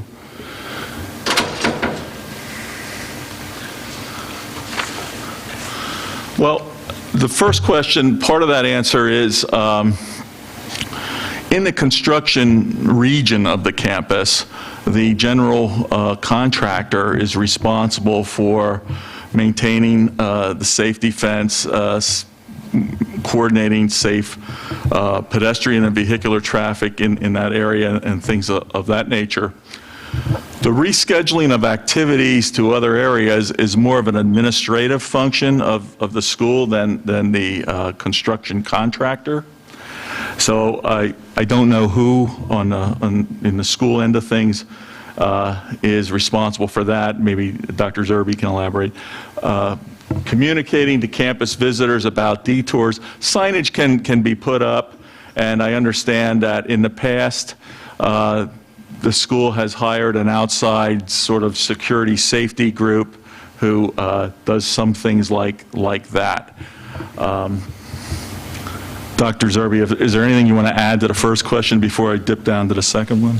Well, I just think for the rescheduling of activities, certainly we have various activities that different people administratively are responsible for. So, for example, Jeannie Marzewski, who is responsible for many of our summer programs, if it's impacting summer programs, we'll certainly have her directly responsible for being involved in that, and we certainly will have her at the scheduling meetings or weekly meetings if necessary to address any of those concerns. But certainly there's other activities, whether it's with our athletics department, that will go right to our director of athletics, and it may be related to high school. So there's various, depending on the activities that are impacted at the time of construction, it will go to various administrative levels to deal with the rescheduling process. Yeah. My question is, do we have a plan in place if we're going to have to move, and I keep going to sports because we're talking about fields, if we're going to have to move these teams off, do we have a plan for where they're going? I'm sorry, could you repeat that? Do you mind? We're going to have to move these sports teams off-site. Do we have a plan for where they're going now? We have some of the From the original bid documents that we did and the timeline that was associated with that, we have made arrangements for off-site practice, and we arranged for games and scrimmages to be played away as a result of that. We are currently working, and we'll be able to, once we've been given the green light to rebid this and know that this could be a reality, we would then continue working on that process to solidify those arrangements.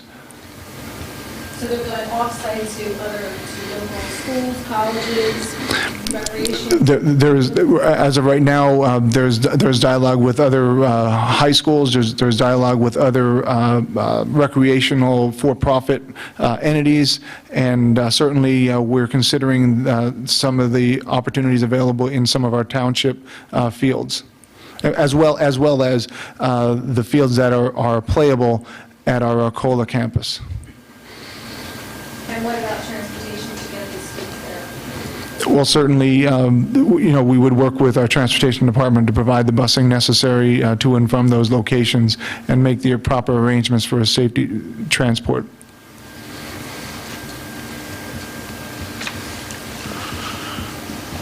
Responsibilities of the owner's rep, as I understand it, during construction, the owner's rep will be on site every construction day of the week, 8 hours a day. He will be your eye, or he or she will be your eyes and ears on a daily basis. Compaction testing can be observed by the construction rep. Some of the other testing that's required, if rock or unsuitable soil is encountered, the construction rep can be there to verify it.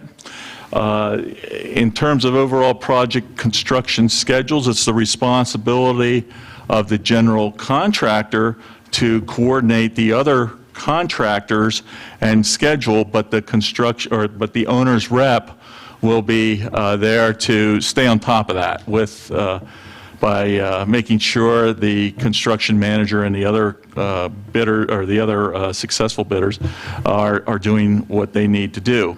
They'll sit in on our weekly construction meetings that our firm will perform and participate in those meetings. As I read the scope of work for the owner's rep, they will also review potential change orders or certainly monthly pay apps prior to forwarding them to our office for processing and review as well. So basically the owner's rep is a day-to-day presence around the clock, or at least during the construction normal work day, and will be your eyes and ears on site.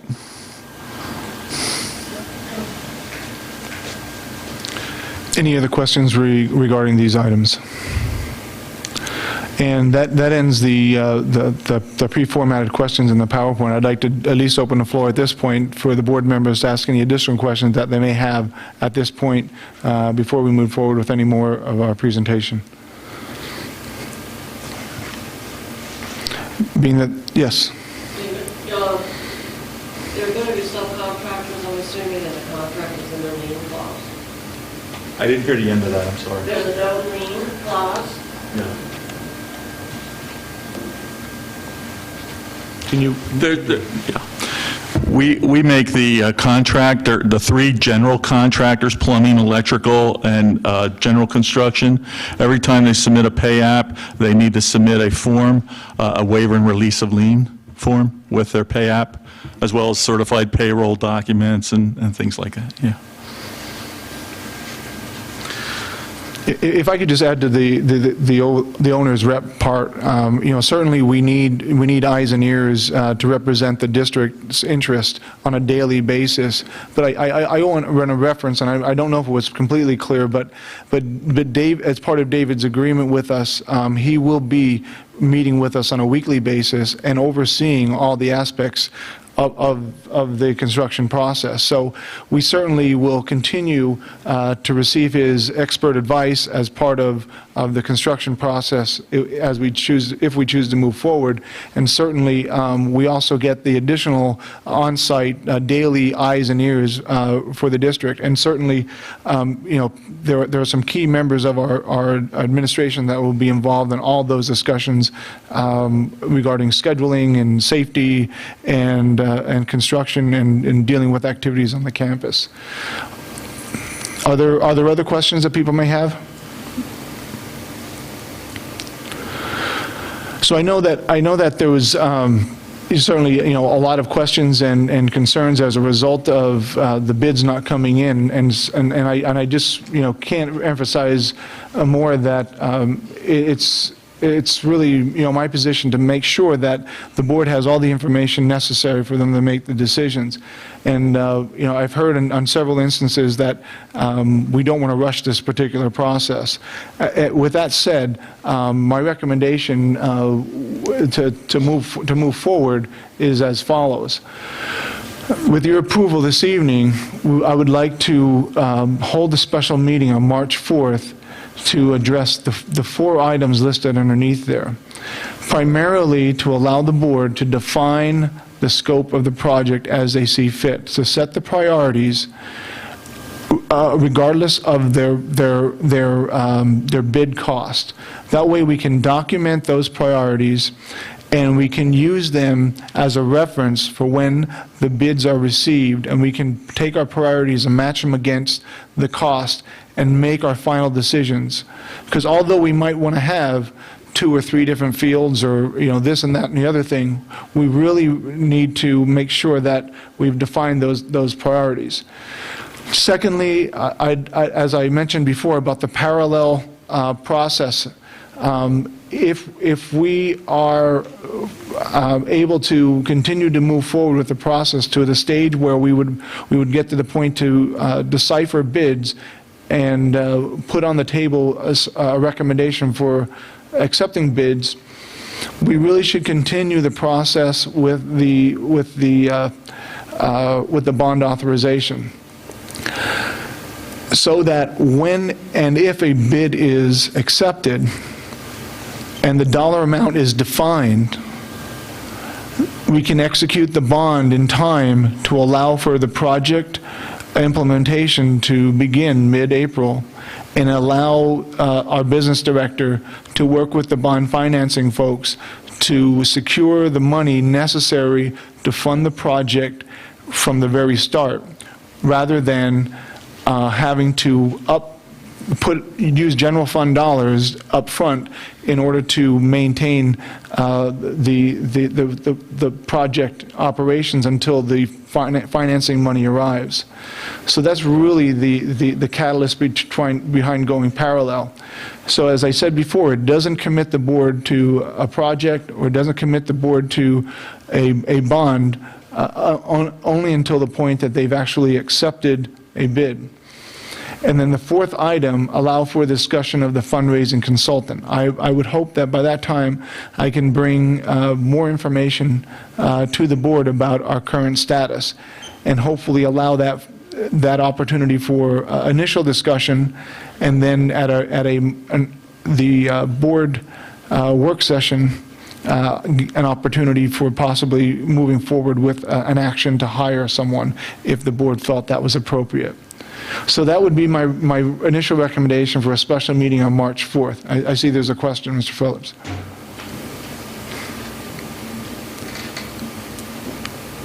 Move over here, easier to hear me. As far as your special meeting, you have your first 2 line items there, allow for board discussion on the scope of the project. How do we figure out the scope of the project? We don't have any numbers as far as bids. Okay, that brings me to the next one, allow for the authorization to rebid. Now, my question here for the board members is, that way,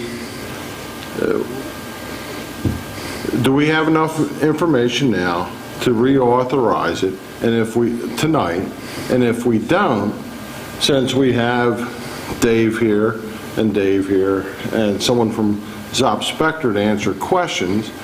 So if there's not enough information at this point to make that vote for a rebid, well, what's the question? What do you need to know more?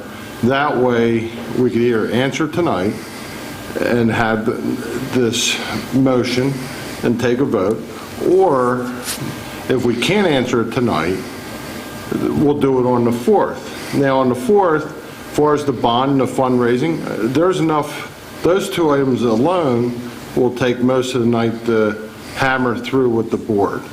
So while it's all fresh in our memory, and you went through and took the time to list all the questions, the board members had time to ask additional questions. So as we keep beating this dead horse, is there anything more that we need to know from any of the board members to make a decision on this tonight? And you're referring to make a decision on the rebid, is that what you're saying? Right, and Okay. it goes back to the first question, to discuss the field project scope. Well, how do you discuss a project scope without having any numbers from bids? Well, again, the concept I think early on, maybe a month or so, maybe several months ago, I did provide a document to the board members of some potential estimated cost. Though they're not the bid cost, as you're well aware, they're ideas that were based on some principle and some experience. So, we certainly can use that as a reference in our mind, but I think what's important is when we get back to the purpose of the field, in my understanding from the very beginning, was for safe play and for playability. So, and they may sound like the same things, but they're really not. Playability, it means, can you execute the sport on the field necessary, and do you have enough fields to manage the sports and their needs to participate? The safe play being, in my opinion, the primary aspect, and understanding where this project all originated from was the prime impetus for this coming to where it is today. And so many of the questions, as I recall through this presentation, probably half of them had the word safety in it. And I think that's probably because the members of the board here are safety conscious, and I guess the public's in good hands with the fact that they've kept that as an eye on the target. So I believe there probably is a way that we can prioritize things. Certainly, I've given my recommendation on what I think is the best option for the district, and certainly, I'm not the only person in the room, and I'm not the only person with an opinion. But my recommendation doesn't come as an opinion as much as it comes as a reference from discussions with the people who are coaches that are on the athletic advisory committee. That basically comes from my discussions with David Horn and the years of experience that he's had with field projects. Yes, this is a complicated project because of the stormwater management aspect of it. But in the end, I think what we're all searching for is an affordable opportunity to provide a safe, playable environment. And I wish I could tell you exactly how we ought to do that. And I have all the answers for you this evening, and I wish I had them months ago for you. But as I said earlier this evening, this really didn't become a reality for any 9 board members or myself until mid-January, and it's been going like a rocket ship moving forward. And I told you earlier that my intent is not to put pressure on any board member to make a decision they don't feel comfortable with, but it is important for us to, and I'll use your terminology, Mr. Phillips, is to find and get the decision, get it done, if we're going to do it. If we're not going to do it, then we make a different decision. And so, I mean, there's some reality to that. We can't keep pushing it off because we have other business to attend to. And certainly, you've heard here earlier today from Neil, one of our student members, we have a lot of good business that's occurring in the Methacton School District. This is just one aspect for the long-term health and viability of our district. So I think there's a significant amount of opportunity here. It's not just about getting a couple hundred students safe, playable fields. It's really about talking about the thousands of students that'll come through the district over the number of years and be able to play on those safe fields. It's talking about being able to attract other families to the Methacton School District so that we can maintain our quality of life and make sure that we'll be able to continue to provide the technology resources that you saw here today, the high quality teachers that we have in front of our students to be third in the Commonwealth. Well, so that's and my whole point here is, as a board member, I can't make a decision on the scope of the project without knowing the numbers. And I don't think anybody can. And the only way you're going to get those numbers if you put it out for bid. And at this point, we probably have, what, 500 to 750,000 into this project between legal fees, paying. The way it's going right now, we don't authorize a rebid. That means there's no project. That means we blew $750,000 of taxpayers' money for something that we can't even get the numbers to make a decision on what the actual scope is. So, And we're not talking about not rebidding. We're talking about putting it off a week here. I think this recommendation is a very good recommendation. The only thing I think that's missing is the actual approval of the project scope. And that has to fit in here somewhere. So, but, you have to mind here for a second, but we have estimates, and the question can be asked, how do you go with it if you don't have a scope of a field project? So it's kind of what comes first, chicken or the egg. well, here goes back to, you put the bid out. It doesn't mean you award it to anybody. It doesn't mean that you signed a contract to anybody that you're obligated to that money. And I would ask Frank, as far as the legality of it, if we do put this out to bid, what, do we have to award it to somebody? Or can we sit there and say, we're going to scrap the project? So what is the liability of the district if we put it out for bid to find out what the numbers are going to be, so we know what our scope of the project's going to be based on the expense of the project? And what's the liability if we wait a week? Jim? Yes. There were some conversations, there were some questions that were answered tonight having to do with timing of things and what would happen on the site at certain times, depending upon what the start date was. I don't think we have had a discussion about that, and I think that's one of the things that is suggested for the meeting next week. Well, as we put this off week by week, our flexibility of that schedule changes. And this winter is going to mess us up as far as how dry it's going to get to where we can move earth. And if we have a wet spring or fall, it's going to mess us up on the back end. So getting this portion of it in the start date, yes, we could determine what the start date is. Once we get all the numbers, we could determine the start date. The problem I see is we're so worried about affecting the school district. It's going to mess us up somewhere. We have to suck it up and realize, is it going to be on the front end of the job or the back end of the job? Is it going to be over a period of years that we're going to mess up life here at Methacton? I mean, it's just, these things happen, and we're dealing with it the best we can. So the only way we could really handle it now is get the rebid out there, get the numbers, and then discuss what the scope of the project is. Well, let me just interrupt. I apologize, but I think it would be more appropriate. This is my last slide. I think if we're going to end the discussion, we're probably better off adjourning back to our seats, if that's okay. So let's do that now, please.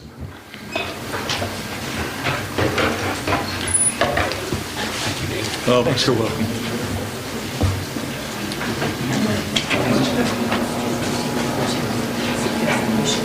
Tonight. That's why.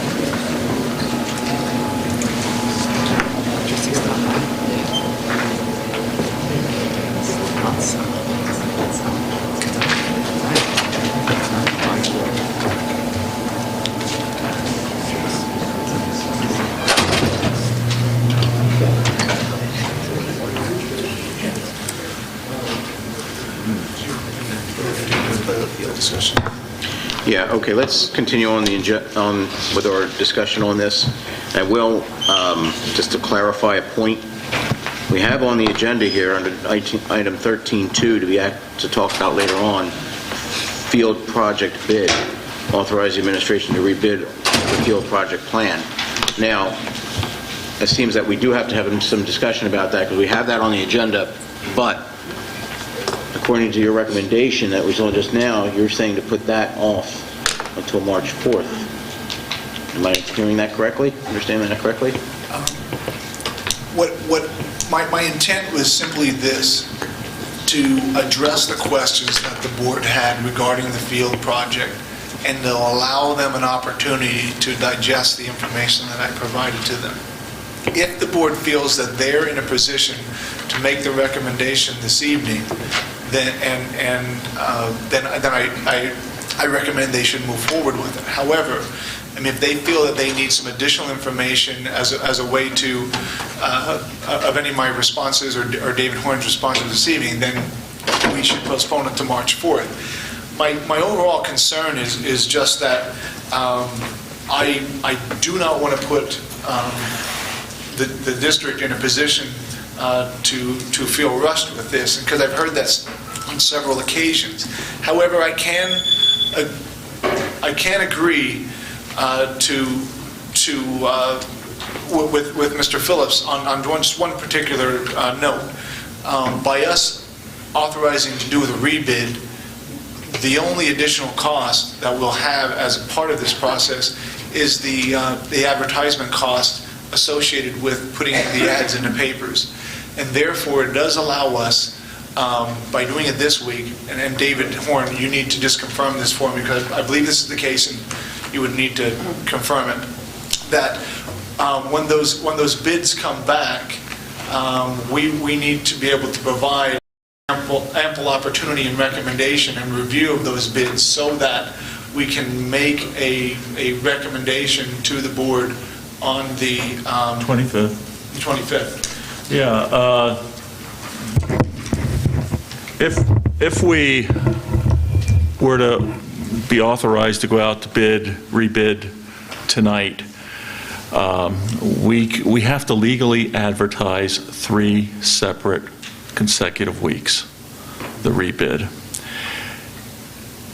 And by pushing last night's meeting to tonight, if we were to get a authorization tonight to rebid, we could contact the 2 newspapers tomorrow, and being Thursday, they could put the ads in the paper on Saturday.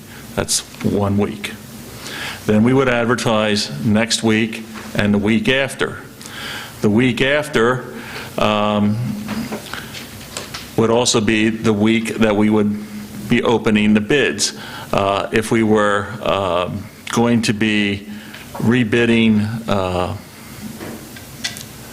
this week, starting this week, we would open the bids, I would recommend, the 18th of March. That's 7 days before the board meeting, where you would make a decision on whether to award or not and what to award or not. If you were to decide we're not going to make that decision tonight, we're going to make it possibly on the 4th of March, next Tuesday night, and if it's a favorable decision next Tuesday night, we would advertise next week for the first week, the following week, and the following week.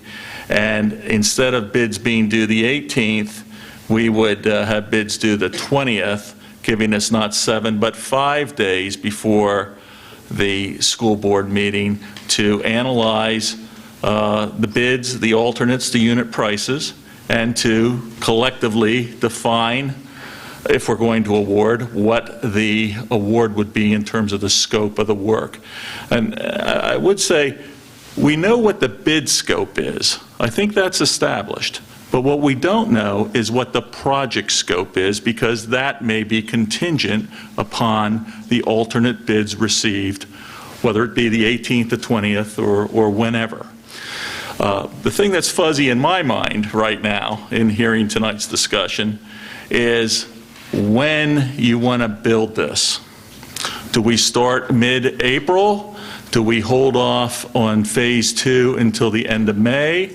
Do we hold off on everything until, another scenario I heard tonight was hold off possibly on everything until after graduation? All these things, do we bid 2 separate projects? Phase 1 this year, phase 2 next year. Those are 3 key scenarios I heard tonight. I didn't hear resolution on any of those. We're going to need to know that before we go out to rebid. I have a question. You're going to get the bids back in. If the bids come back in on the 18th, I'm just going to use that, that gives you 7 days that you're going to review these bids. If you have questions, you got to go back to the contractors, get their answers back.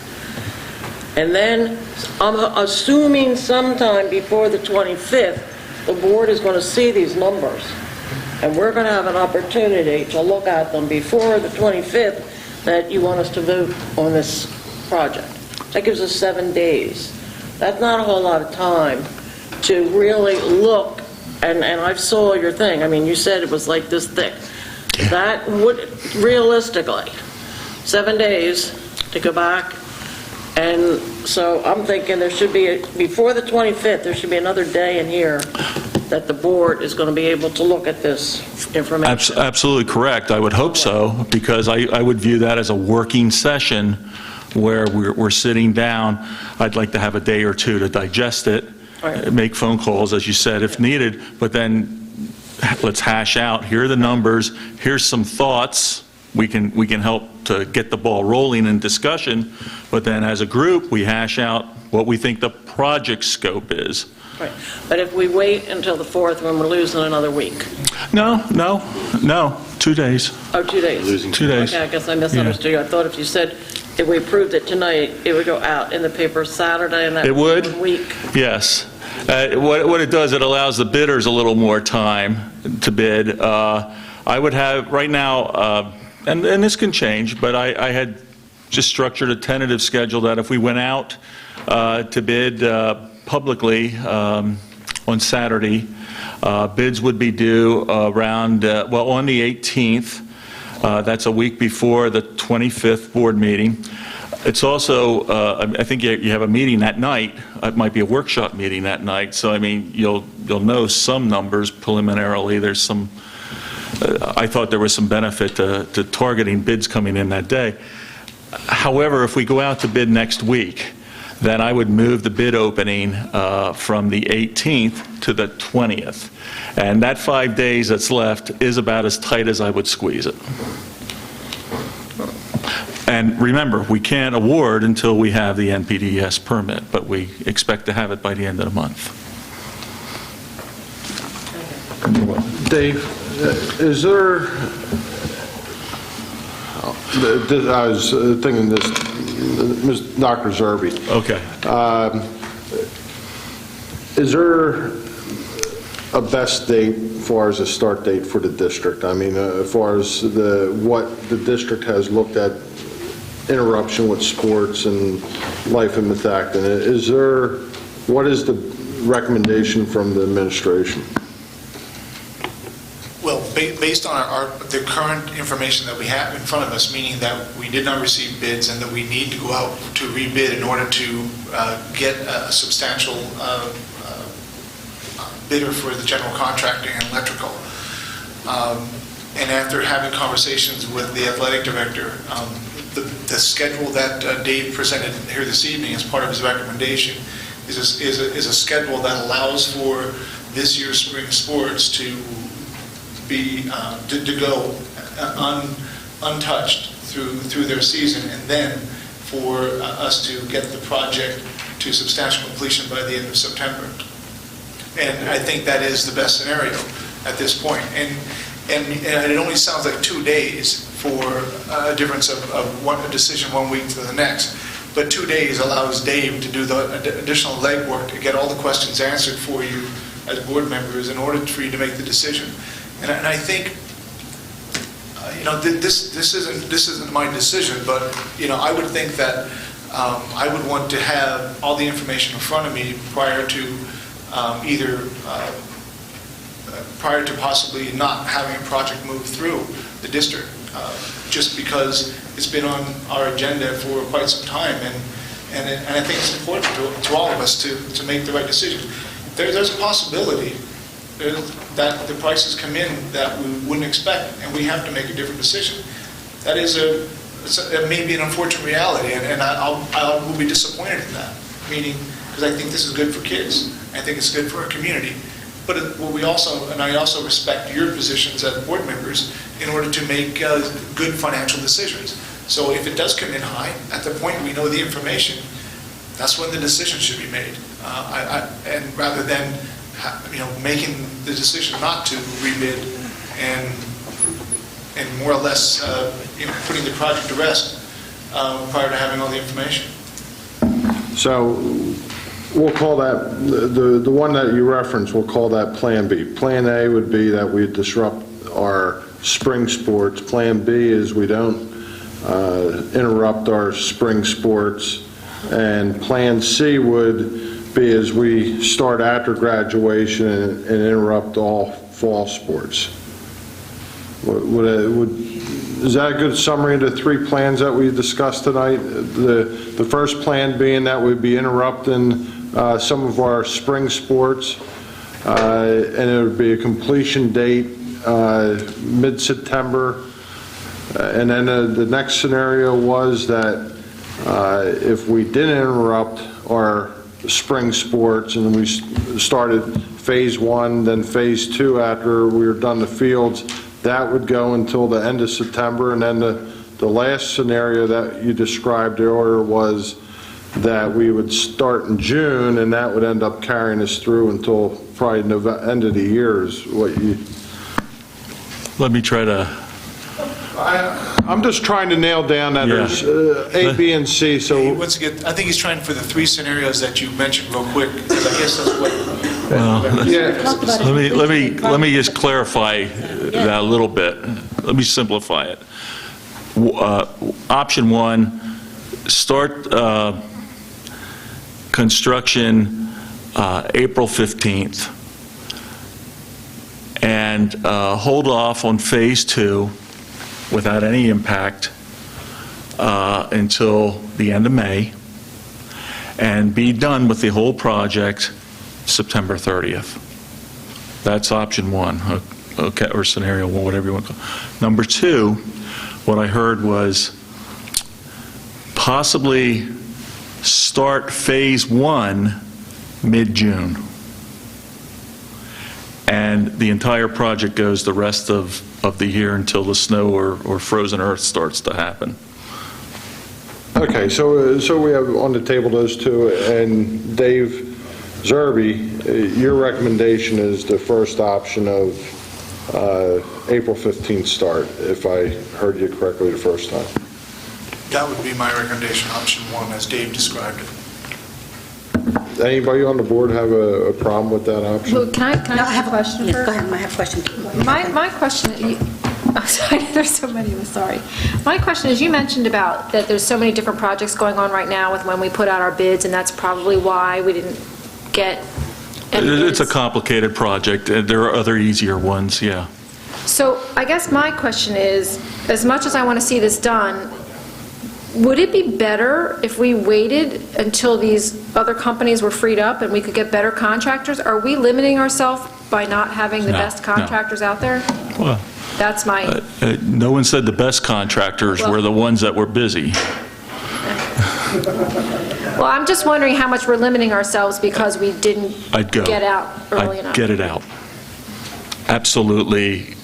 You're asking me, I'm absolutely. And I have a second half to that. This goes to athletics, I'm sorry. Now that you're putting together all of you have these couple different scenarios, Jim, have we checked with the athletic department to see which would best fit our schedule? You're asking me, Kathleen, I'm sorry. Yes. I thought you said Jim, I'm sorry. Yes, Mr. Spiewak had made the comment to me that with the scenario as Dave described in one, we would be not impacting the spring sports, and therefore it would be the best case scenario. Under the original bid, as you may or may not be aware, that we were going to be disrupting spring sports, graduation, and fall sports. Under this scenario, we won't be interrupting spring sports, but we will be interrupting graduation and an additional portion of the fall sports, with the hopes to get on earlier. And that's why I think it was a member of the audience in the committee meeting, property committee meeting, that recommended some additional incentives to make sure that we move and squeeze it closer to September 1, if at all possible. Okay. Do we have any other? I do. I have a question. If we follow Dr. Zerbe's recommendation that he made at the end of the PowerPoint presentation, that being approving the rebidding and discussing the scope of the project on Tuesday the 4th, would we still have a start date of April 15th? Would that be possible? Yes, yes. Thank you. So basically, by waiting till Tuesday gives us 2 less days to review those bids once they come in. Yes, sir. That gives the board 2 less days to possibly get the data we need to review them, correct? Correct. And it gives the contractors 1 week less. It gives the contractors 1 week less to bid, right? Right. Yes. Okay, just making sure. All right. Does anybody else have any comments? Yes, Brenda. Brenda? When we talked about the Phase 1, the stormwater management phase, I thought you answered that it would affect the fields, that they wouldn't be able to use the fields. No, actually, I said it affects it's the opposite of that. It affects, and I'm sorry if I confused the answer, but we can build Phase 1 without impacting the fields. When we start to build in the area of the fields, we're going to also then disrupt part of Phase 1 because we have to take pipes to Phase 1 and things like that. But we can build Phase 1 independent of the fields. When we build Phase 2, we're also going to tie into certain areas of Phase 1 strategically. Okay, when we are talking fields, we're talking about the 2 fields in the 2 main fields in the project, or we're talking about all the fields on the campus? We're talking about the 3 main fields of the project. There's 2 turf fields, but the 2 softball fields adjacent would be the 3rd. Okay, but the stormwater management won't affect the remaining fields on the... No. Okay. Correct. Thank you. Okay. Anybody else have any other questions for Dave or questions regarding this? The only, anything that Frank might want to add to this being contractual or summary of it? Well, no, you asked the question when I was seated over there, and then the board got into another discussion. I think the question that was asked of me is whether the letting of the bid creates any liability on the part of the district, and the answer is no. You have the right to accept the bids, and you have the right to reject the bids, as the case may be, and that would be in your bid packet information. So yeah, I'm sure that it is, Dave, but that's the answer to the question. Thank you. Okay. If there be no further comments or questions, then we will move on to number 7, public comment on board action items. Do we have any public comment? Mr. Andrews.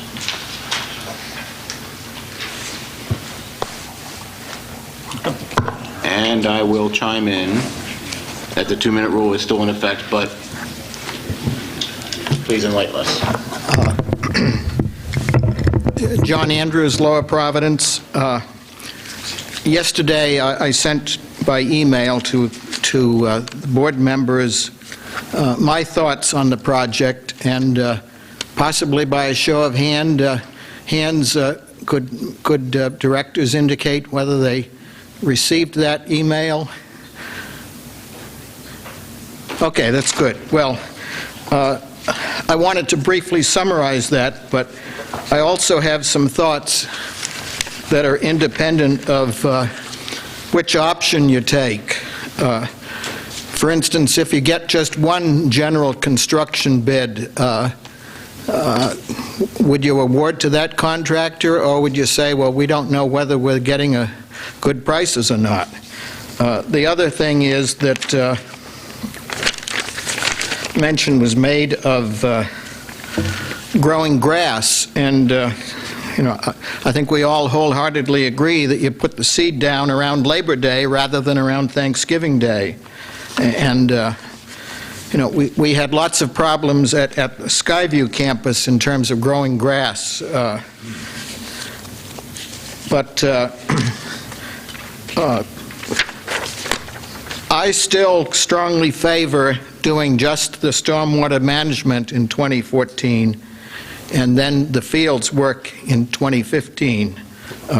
One aspect of that is the lights. Putting in turf and then finding out that no way you can get lights. You can't, you're not going to play football in the dark, for instance. You're not going to get good use of the turf without lights. It's like that NPDES thing. You can't award the contract without that. Well, maybe you shouldn't award the turf job without the lights approval. I think the phasing that I just described, I think, gives the district and the directors a chance to settle out all the contentious issues. And the contentious issues include donations. They include planning. I think it's a mistake to sell bonds that you would start paying off in 2025, when in 2023 you're probably going to have to replace the turf. So, I think with bonding, there's an issue of how can you pay off, let's say, $2 million, $1 million per turf field, before the turf fields wear out. And I think, yes, in wrapping up, I seem to disagree with Mr. Horn as to the project costs being raised 25% if the project were done partly this year and partly next year. 25% is over $1 million extra, and I think the stormwater management part of it, to begin with, is probably nowhere near $1 million. I could be wrong on that, so maybe Mr. Horn could defend a 25% cost increase. Thank you. All right, thank you. We have anybody else with any public comment?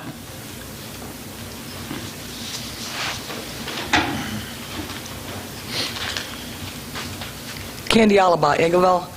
As being a resident of the school district, I have attended all the meetings on the turf project for the last 3 years. And in the last month or so, I have been insulted and have been called a few names because I have spoken out against this project. Now, I have heard the term safety thrown around here a lot about the turf fields. I have asked a lot of questions in the last 3 years regarding a field once it's put in. None of the questions have ever been answered. These are legitimate concerns. They will affect the residents surrounding the school district. It will affect the students. I have been told I really don't have an opinion because I no longer have children in this school district. As a resident who has been concerned about this project and who has spoken out, and getting these comments from people who jumped on the bandwagon late and have encouraged the people to come out when it suits them, I resent this. You are presenting, I am sitting here listening to, Mr. Horn has done a good job of doing a full court press on this. But I have not heard in 3 years one concrete plan laid out. Now, I was involved in a construction project on my home. Our plans had to be laid out to the inch, what we were going to do before we proceed. Not, well, we have all these options. We need a field. Yes, we do. We need the track fixed. That's needed to be fixed. The stormwater management project has needed to be fixed for 25 years. That is a priority, regardless of whether we get the fields or not. But you're coming back and saying to the public, you need to open your pocketbooks and dump the money to pay for this bond issue to increase our taxes. Fundraising is a great thing. To me, and it makes me angry, all the people who berate me or think this is a great idea, start writing checks. Start funding this project. But I want to know what the board considers the community. I was told the community is the parents and the students in this school district, because that's who it affects. Honestly, students are fluid. We know they move through the school district, but the students aren't footing the bill. They're not voting, they're not paying the taxes. I have, in the last 3 years, said to the board, if you believe beyond a reasonable doubt that the whole community in this school district is for this project, you need to fix the stormwater management now. I agree with Mr. Andrews. This time next year, put the bids out, start the project. You can get all your ducks in a row. Your athletic department, safety issues, everything that's been discussed tonight. You can iron all those problems out, graduation, everything like that. Step back and take a breath. Because for the last year or so, this is just laid. Nobody's, and Dr. Zerbe says... We need to wrap it up now, okay? Yeah, well, I've sat here for the last hour and a half listening to the project. If I'm going to be asked to pay for this in August, I need to say it. Dr. Zerbe said he feels he's been told this has been rushed. Yes, it's been rushed. As someone who has sat here for 3 years, it's being rushed. Mrs. Petrauskas has asked legitimate questions. She has serious concerns about this project. I wasn't happy with the comment, how do we know these bidders are qualified, are good? I want a good construction company in here if this goes through. Somebody that's qualified can do a good job and get us the bang for our buck, instead of being saddled with the issues that happened after Skyview was built. And I was here for that. So these are serious things that you need to consider. But you need to take a breath and step back. All right, thank you. And look at everything. Thank you very much. Do we have any other public comments?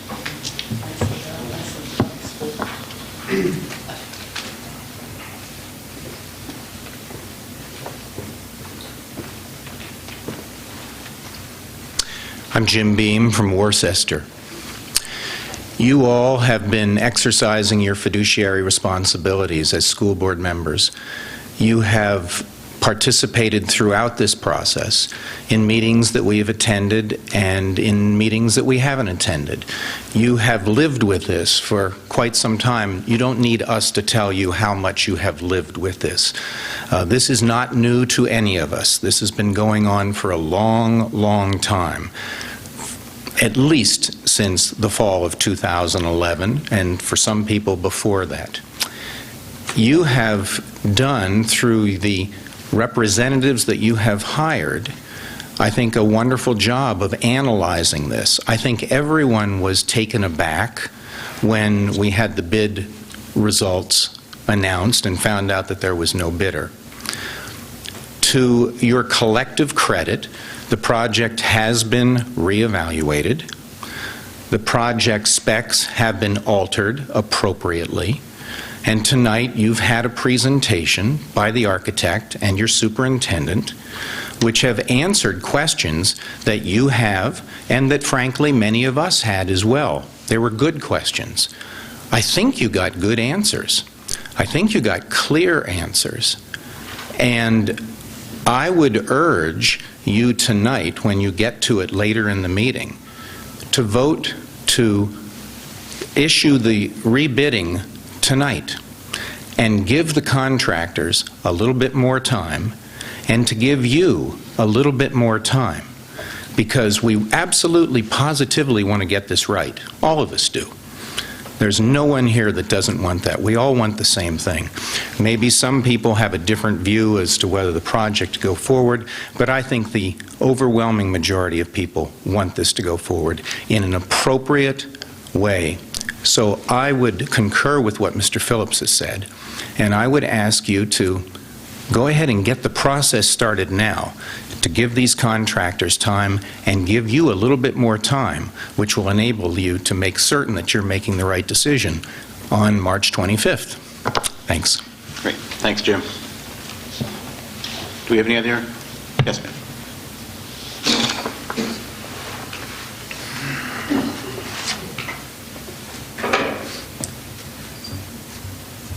Hi, Lois Byrne, Lois Providence. I can't speak as eloquently as Mr. Bean, but I concur. I think there was a great presentation today, and we may feel a little rushed at this point because we have to nail all the details down in a short period of time. But unfortunately, because of the seasonality, that's just the reality that we live with. I agree that based upon the presentation today, I don't think there's any new information that's going to be gleaned between today and March 4th. Really, the only question open is the timing. I think we've heard back that ideally the timing is April 15th. At some point, if we don't act expeditiously, we are going to have to defer for another year. We're almost up to that point where we're running out of leg room to grow the project. So I just wanted to concur that I think the information today presented was wonderful. It answered a lot of questions. I don't think there's any additional information going to be gleaned in the next week. So I would also encourage the board to make a decision tonight. The only other thing I did want to point out is that I know we've heard numerous times that we don't see the people out showing their support for the project. And it's because most of the people that are highly supportive of the project are doing other activities like the basketball and the swim lessons and homework and bedtime. So back last year, about this time last year, we did do a petition that we submitted to Worcester for the lights with 170 signatures. So I just wanted to officially submit that as proof of the support that's out there. If I may give that too? Sure, please do. Thank you. Thank you very much. Okay, do we have anybody else who'd like to meet? Yes, Mr. Evans. Ron Evans, Worcester Township. I agree with the two people that just spoke before me. David Horn, in my opinion, has done quite a few jobs in the area and out of the area, and I'm sure that he knows what he's doing. I urge this board tonight to vote to pass whatever we need to do to get this project moving. It's been 22 years since this was brought up. It started out with nothing but lights. Now it's come into quite a few other things which are necessary. Some of them are, some of them aren't. But if we can just get this thing rolling tonight, it gives everybody a little bit more headroom to get things done a little bit quicker. I don't see where it's going to be a fast decision on anybody's opinion. They've already had plenty of time and going over everything that could possibly happen. This man behind me has put in quite a few schools in the area and out of the school, and I would trust him to do what's right. Thank you. Thank you very much. Would anybody else like to make comment? If there are none, all right, we will move on to board meeting minutes. And so I guess, bear with me, this is my first time doing this, so I'd like to approve the board meeting minutes of the special meeting on January 7th, 2014, and the combined work session and regular meeting held on January 28th, 2014. Do I have a motion to approve those minutes? Mr. Phillips? Okay, Kathleen? Any discussion? If there are none, can I have a vote, please, to approve them? All in favor?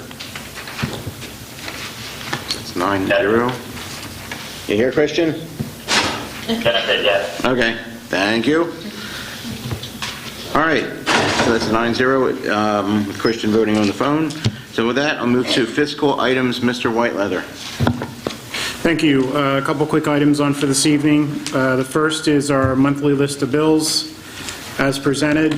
Item 9.2 is our monthly treasurer's report. Item 9.3 is approval of our local auditing services for the next 3 years. This price represents no cost increase from what we're paying currently for our local auditing services, which is a requirement through the Pennsylvania Department of Education in the amount of $18,000 per year, as noted. Item 9.4, spoke about earlier, is approval of transitioning our payroll personnel software to CSIU as of April 1st and our financial and bidding software as of July 1. And lastly, item 9.5, as presented last week, is the approval of the confidential and MAO benefit co-premium relative to the pending changes with the Bucks Montgomery plan offerings. Okay. I don't see any reason why we can't take these all together as one. If somebody would like to split them apart? Yes. I would like to. Okay. Which one do you want to take out? 9.5. 9.5. Benefit co-premium adjustment, we'll pull that out right now. So then we would be, I would seek a motion then to approve 9.1 through 9.4. May I have a motion for that?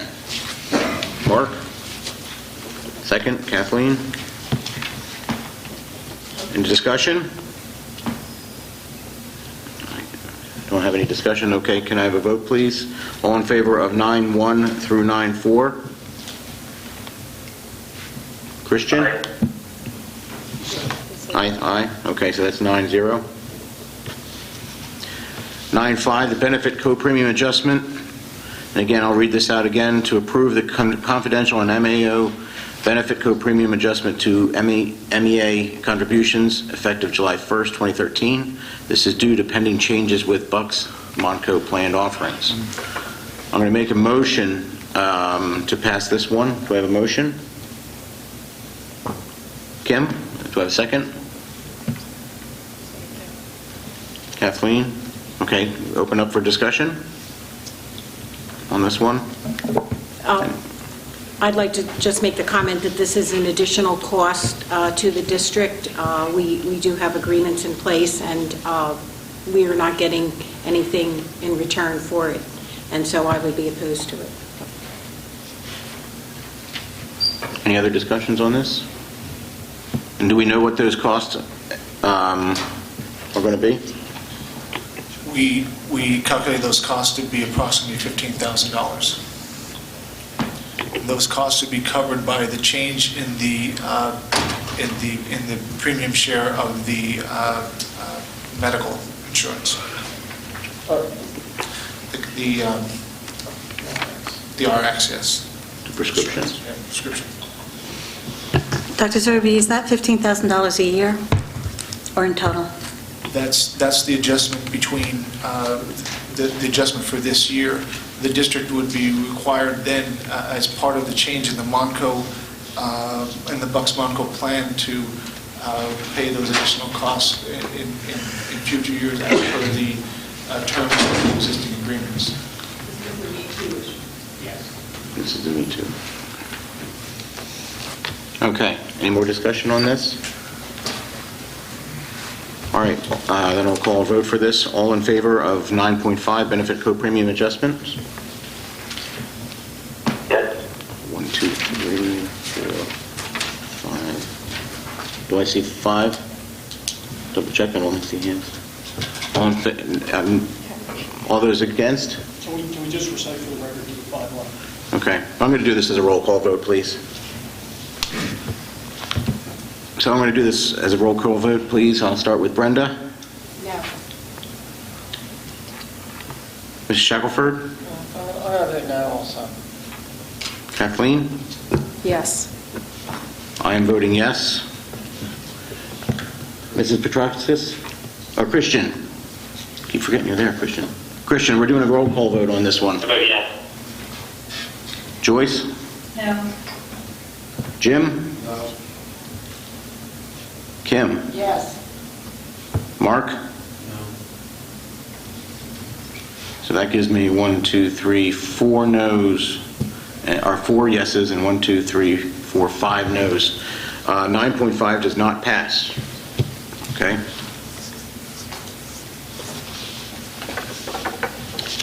And with that vote, any ramifications by that, please let us know what to do about that, Dr. Zerbe. Okay?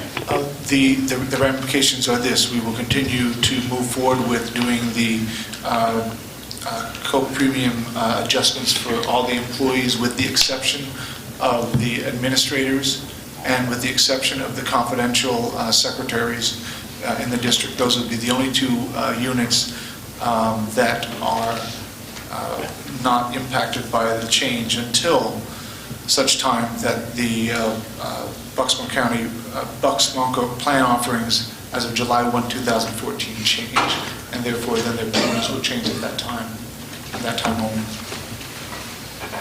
Okay.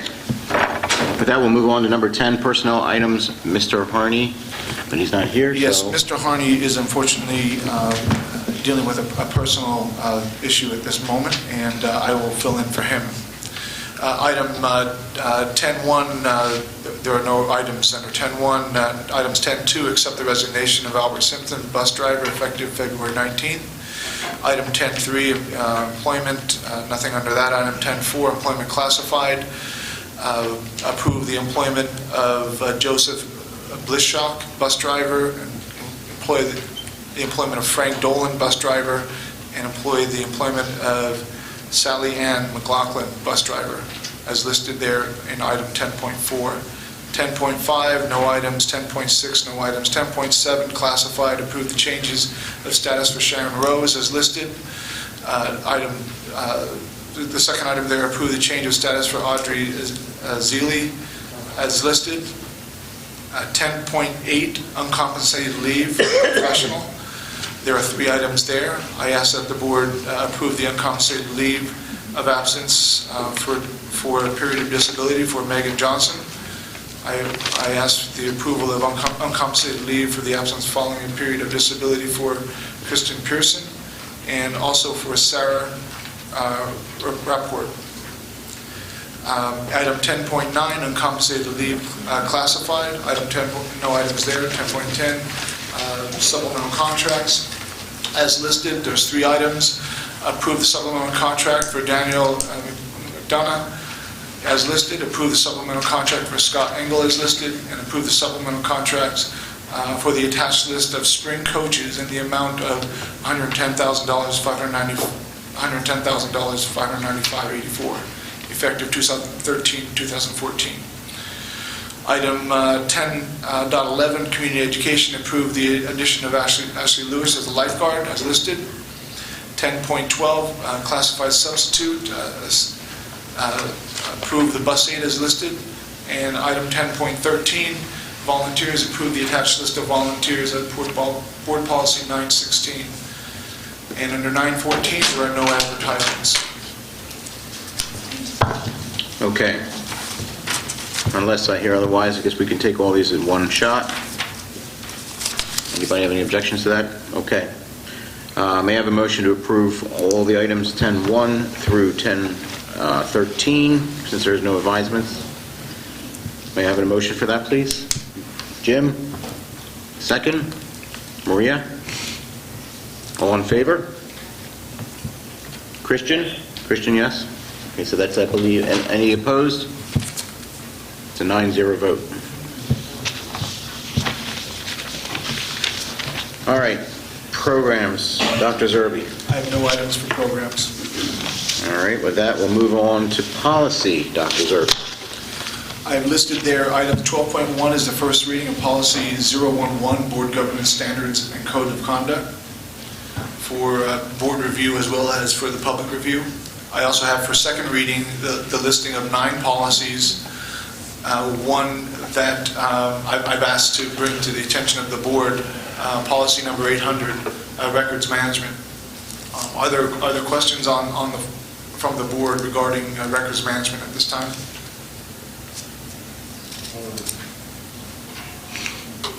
Yeah. I just have, I remember we talked about this when it was under first read for a little bit, and I think the interpretation of the policy language is the issue.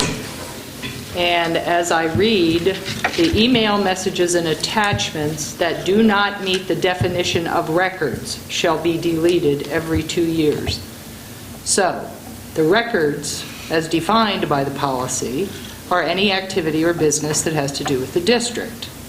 So I guess I would say, by my interpretation, that as a board member, an email that I send to anybody that has to do anything with the district would be district business and therefore not subject to deletion every 2 years. I believe there is an error in the way the email records policy is presented to you. I think you're absolutely right. And again, I think that what has to happen, because the way it's defined is defining that there are differences and that the district has the ability to delineate between records as defined under FERPA and defined in this policy against those that aren't under that definition, and that is not the case.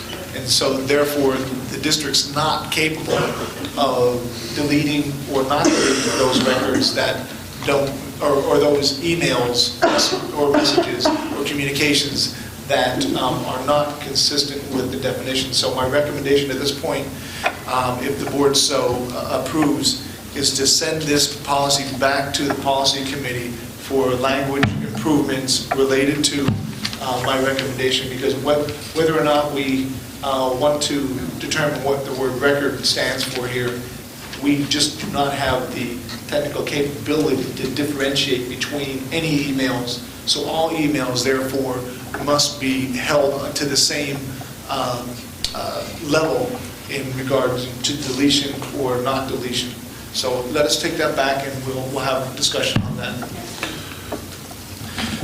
So I guess then if we go back to item number 12.2, I would recommend to the Vice President that we take 12.1, 12.2 and exclude policy 800 as defined here as number 5 in the second reading to send that back to the policy committee.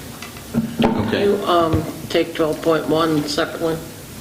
I have some comments on that. Sure. Certainly. Okay. Then since we're going to do that separately, then let's just, may I have a motion to approve number 12.1, the first reading of policy 011, board governance.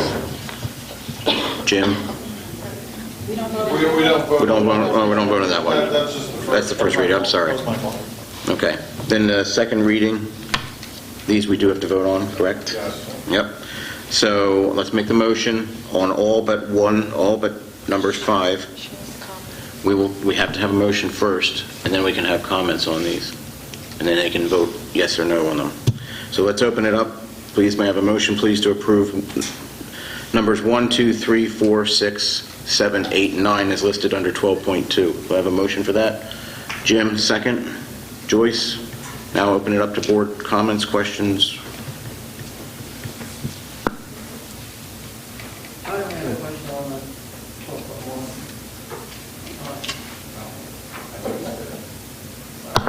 12.1. Okay.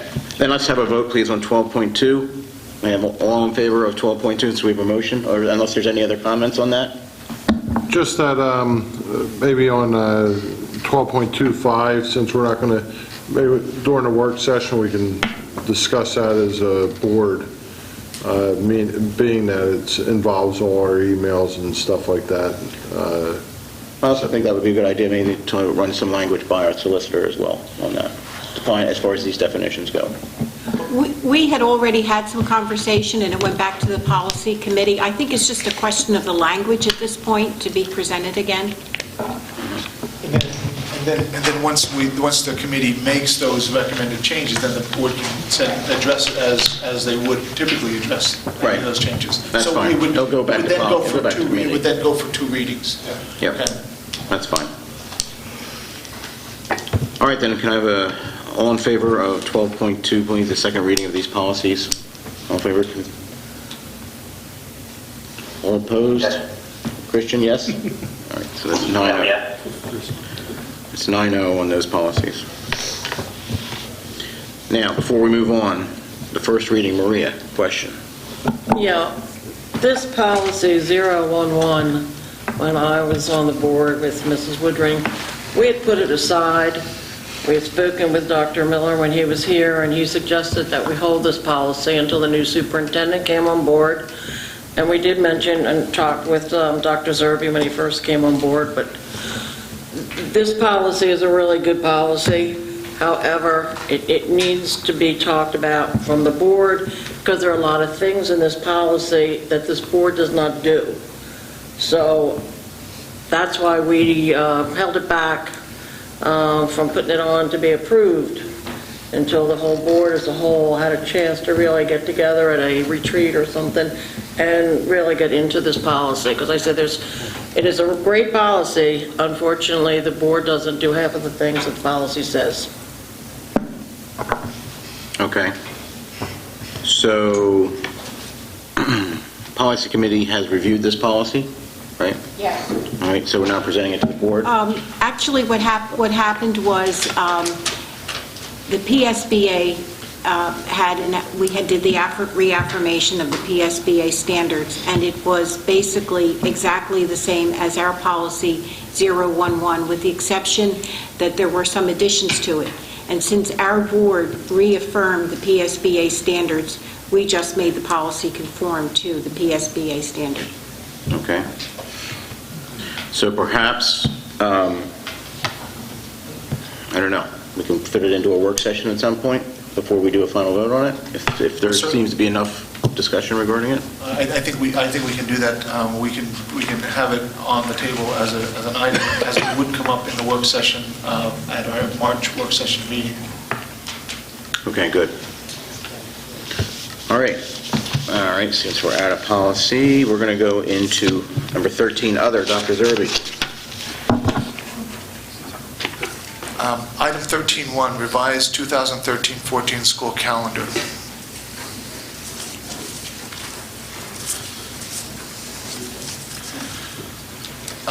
Just on February 18th, I asked the board to approve February 18th retroactively as a day for students against it being just an Act 80 day, moving the Act 80 day to the end of the school year. And as Vincent had alluded to earlier in his recommendation and presentation, we have been working, as we've discussed as a board, towards resolving the schedule in order to have it more amicably meet the needs of our students and families in the Methacton community. The association has done a fabulous job in working through some hurdles that they would typically have as regard to that. So they've been very communicative in the process, and we are in agreement that the calendar that I have before you today, which will take the February 18th recommendation of the last student day being June 18th to tonight's recommendation where the last student day would be June 13th. They agree with the changes as we're presenting. And so I recommend that as the calendar, as it's presented, what we've done is we've taken March 12th, which was in the originally approved calendar as an Act 80 day, which is typically for professional development. We've agreed that because of the PSSA testing window and other Keystone exams and other needs for students to be in front of teachers, that day would be better served as an direct instructional day rather than a professional development day.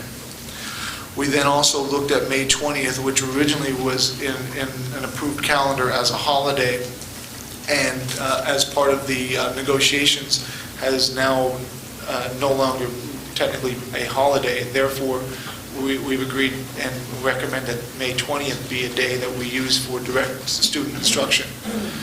In addition to that, we recognized that there were other days in the calendar that met the qualifications of what's considered under PDE regulations called Act 80. Act 80 basically deals with an opportunity to meet the 180-day requirements established by PDE in a way that counts towards student attendance of the 180 days, but allows us to provide professional development. In the original calendar, November 5th was categorized as an in-service day for all of our staff. It was a non-student day. We now have the ability to recategorize that day as an Act 80 day, therefore adding another day back into the calendar to meet our 181-day requirements. Now, I will inform the board and the public certainly why, although the requirement by PDE is 180, we still will remain with 181 days for the second half of the requirement. The second half of the requirement, days being the one requirement, hours being the second part of the requirement. So for high school students or secondary students, they are required to meet 990 hours, and elementary students 900 hours, based on our schedule and the typically proposed early dismissal days that have traditionally been built into the schedule due to finals and things of that nature. In order to meet that second part of the requirement, we need to have that extra day there. So with it all said and done, I just wanted to give you a summary of how we maneuvered the calendar in order to meet the request in a close enough manner to meet some of the recommendations that I think we've heard from our student representatives here today. So we got that back to the last student day back to the 13th, and then the last teacher day would be on the 18th as it's presented online this evening. And I was not able to get that up any earlier because we were still going through the discussions and finalization with the association up until about a couple hours ago. So, and I wanted to get it in front of you, and I recommend that we pass this so that we can utilize March 12th now and inform our families as soon as possible so that they can make the necessary arrangements to have their children attend. Any questions on the approval of the revised calendar? Yeah, all right. When's graduation going to be? Typically, we establish the board establishes the graduation date in March. So I hope that we do not get snow this Monday or any other time, and nothing else happens, and we can pretty much assume where graduation might fall. However, I think it's premature at this point. I would feel more comfortable making a recommendation to the board once we know, and certainly you know there's some variables, yes. So the variables of the weather, we're also looking at our off-site possibilities, so there's a lot still to be done, and I think just for the public, our March meeting, we should be able to make a recommendation to the board to establish that date. Any other questions related to the calendar? Just to clarify, if we do have a snow day Monday, we will have to retool the whole thing.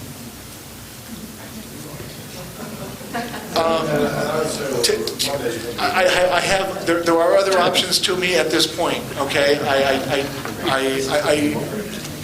I've dealt with this with calendars and Act 80 and all that stuff, but it really I can't say it's too much because it takes a cooperation between our collective groups to come up with a reasonable decision. Because I will tell you that it's certainly not favorable for our teachers to be in the midweek of summer with 3 direct professional development days. We are working on plans to address that in segmented professional development throughout the remaining of the school year so that we can get them the information necessary to help with our instructional process without putting the burden on them in the end. And they've been cooperative in that, and Mary Catono, our Director of Curriculum Assessment and Instruction, has been working on trying to help us develop that plan of action. Do we want to take a vote on that first, and then we'll go to 13.2? Oh, yeah, we're going to split these up. Okay. Why don't we take a vote on on 13-1 for the calendar, revised 2013-14 school calendar. May I have a motion to please approve the attached revised school calendar reflecting the use of snow makeup days for the 2013-14 school year? Looks like we have a Kim. I think everybody is, wow. And Jim, second. All in favor? Yes. That's an easy 9-0. Okay. That calendar is now approved. We should have taken these two items together. I know. Should have piggybacked. I don't think that would have flown too far. All right. 13-2, field project bid. If I may just interject, if you don't mind. Go ahead. Vice President. I think before we make a decision on 13.2, I have a preliminary decision I think that needs to be made. I need to ask the board for approve the advertisement of a special meeting for March 4th, 2014, for the purpose of the field project, or dealing with field project matters. So I think before we make the next decision, we need to know that there is an opportunity for the special meeting to occur if the board so desires. So that's the motion that someone would need to make, that we approve the advertisement of the special meeting for March 4th. Okay, so can we have a motion? You have a motion. We have a motion for that? We have a second? Yep. Okay, any questions by board members? Discussion? None? All in favor? Yes. All opposed? Maria? Because I can't make it. Maria's opposed. Anybody else? So we have an 8-1 vote on that. So it passes. So 8-1. Okay. Now we'll go back to 13-2, the field project bid. And this is as read in the, here is to authorize the administration to rebid the field project plan as presented and talked about for a while. Dr. Zerbe, do you have any other comments on this? I do. I think for the record, I just need to make sure that we've announced this. I can't tell you, I can't remember if this evening if we did or not, but there was a property committee, and did the property committee announce what they recommended? We did not announce it, but we did take a vote, and we did, it's getting late, folks. We did recommend to rebid, so that was our recommendation. And so I believe that in front of the board at this moment, it can either take the action as presented here, or I believe there can be a motion to recommend to move the vote on the rebid to the March 4th meeting. So those, I think, are probably the two options that are available to us at this time. Then I would like to make a motion that we accept Dr. Zerbe's recommendation that he made earlier, that we hold off the vote for the rebidding until Tuesday, after we've had a chance to discuss the project, the scope of the project. As a board, we've never done that. Do I have any other comments? I think we have an agenda item here that we do have to act on before attending that motion, and what the board could do is then vote down this item or strike it from the agenda or whatever you want to do.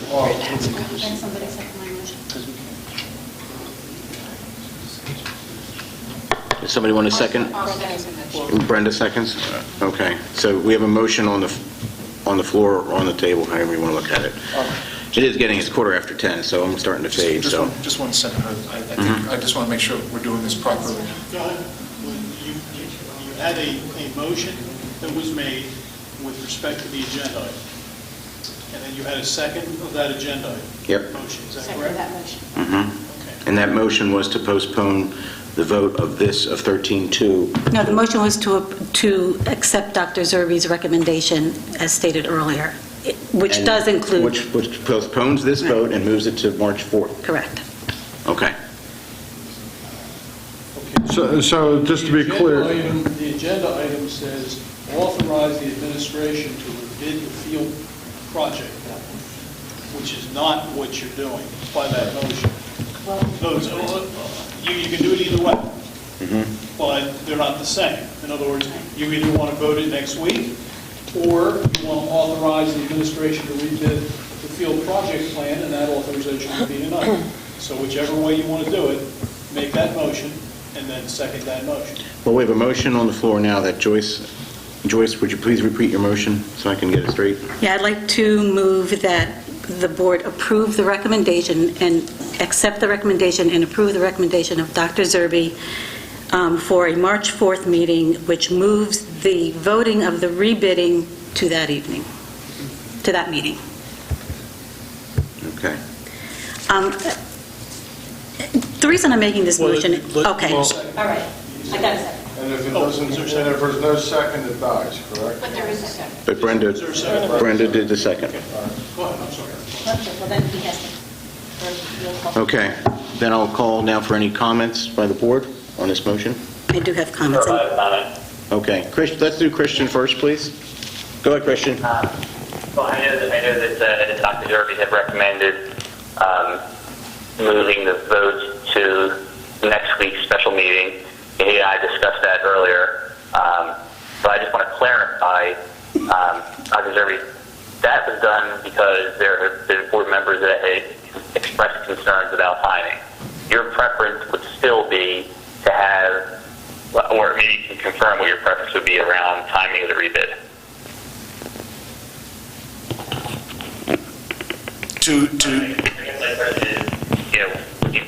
Would you prefer that the board approve it tonight or next week?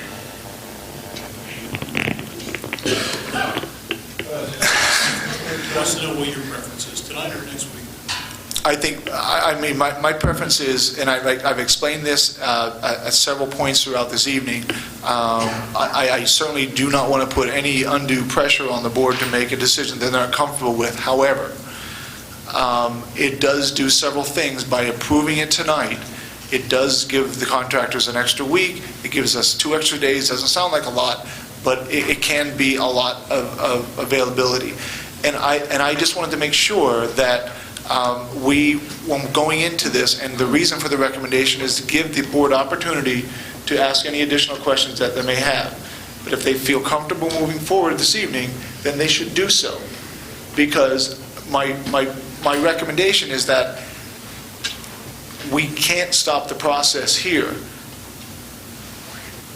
at the rebidding part.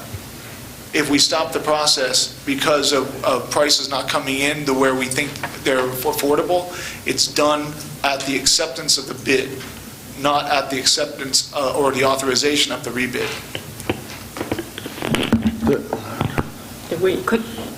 Could I make a comment? Sure. Yeah, we're open for comment. There were 4 separate items on Dr. Zerbe's recommendation. I thought, I wasn't sure about the sequence. The first item was about defining the scope of the field project. The second item was about approving the rebid authorization. I feel, since all that I've heard tonight, that there is enough distinction between those 2 items that if we have the discussion of the actual field project next week, I would be fine with voting on the rebid tonight. Because it doesn't obligate us to anything, and it does enable us to have the most amount of time that we possibly can, given the circumstances we're in at the moment. And I'd like to comment on this as well. Personally, I'm for authorizing the rebid tonight because of the extra couple days it'll give the board to review the bids and all the timing of everything going on. And quite frankly, whether we approve it tonight or next Tuesday, it's got to get approved. If it doesn't get approved, the project's dead in the water. All right? So that's why my feeling is let's put it out to rebid. Let's see what comes back in. Now that we're going to adjust the bid package, make it more attractive for these general contractors. Okay? See what comes in, see what kind of numbers we get on all the parts of it, and let's digest this stuff and then try to figure out some type of meeting to go over the bid stuff before that March 25th meeting.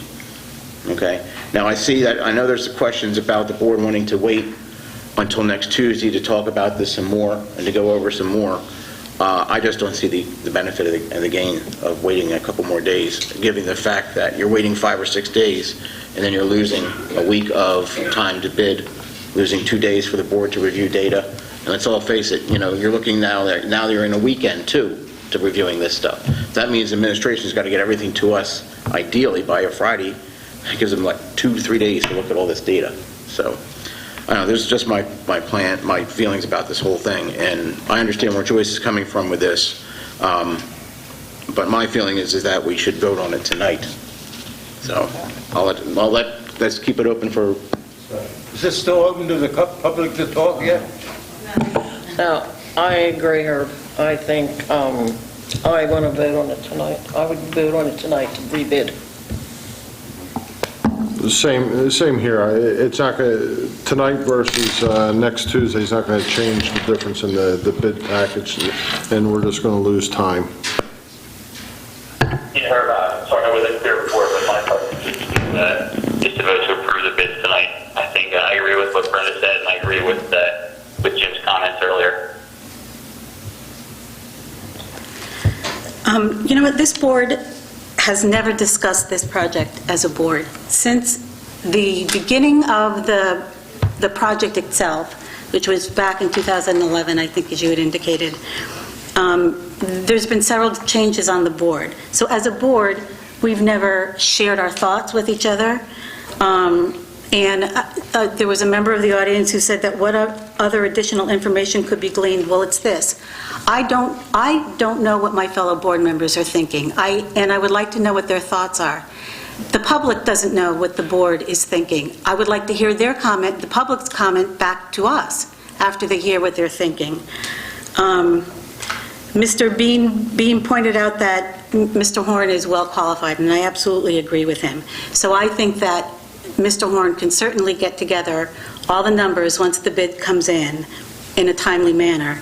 He clearly has already been talking to contractors. The contractors have their bids ready, I would think, or very close to being ready. As a contractor, I would think I would have more comfort in knowing that there is some scope to this project before bidding. We can still make the April 15th timeline. I don't know how much sooner you would be getting information and be able to explain all this information to the board members that we receive back from the contractors. Again, it's only 2 days. So that's why I think that we should follow the process that I think is more advisable and a better process, and hold off until Monday. I would Tuesday, disagree sorry. with that statement as far as the board not talking about this. I think we have talked about this. We have Concept K that was outlined, and a copy of it was given to every one of us. That's ideally the ideal situation of what to do. But I will agree with one point of what you said, and that is, I don't know what everybody else has in mind of what they're doing. Okay, how many fields do you want to do? What are we going to do? How many restrooms? Well, we can't really make that decision until you know how much stuff it's going to cost. We've already decided, there's a limit. Everybody's got a limit in their mind of what they want to spend on the project, okay? Now what you have to do is figure out how much money that project's going to cost and what you're going to do with that project. We have a big conceptual plan, Concept K, okay? Now we have to find out what can we afford to do with that concept, okay? In that case, then we should be holding off the discussion until after we get the bids back. Well, then you've just shot the project down until next year.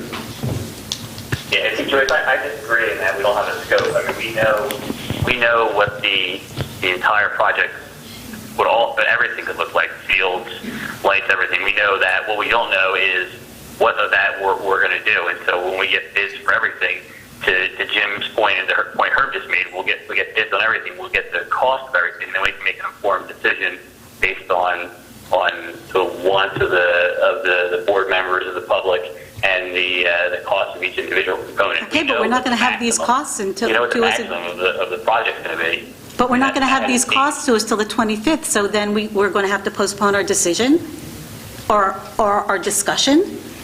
No, I believe we're reading these costs a little bit before that meeting. Am I wrong in that? Because the bids are due in, Dr. or Mr. Horn? Bids are due in... Either the 18th or the 20th. Okay, so say that we approve it tonight, they come in on the 18th, Yes. then you guys, administration, has time to review them and sift through them, and then present us with something, hopefully in a day or two after that, I don't know. This is where it gets all fuzzy, and then us trying to have a quick meeting before the regularly scheduled board meeting. Does that sound like something we can do? I mean, you know, we're running out of time here, but I mean, anyway, all right, well, let's do this. Let's take a vote on, Wait a minute, we're not done. we're not done? All right. Please, I think have a comment. You have something else?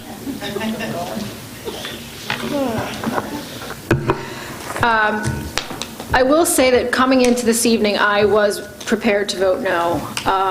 So to Dr. Zerbe, and I guess to Christian for forwarding all the information to you with all the questions, I think all the questions that we had tonight is, in my opinion, the things that I had on my mind, the things that were concerning me, the things that I needed to discuss. I still do think that we probably should discuss a little more next week when we have that meeting, and I'm very grateful that you're doing that, because I think we need that.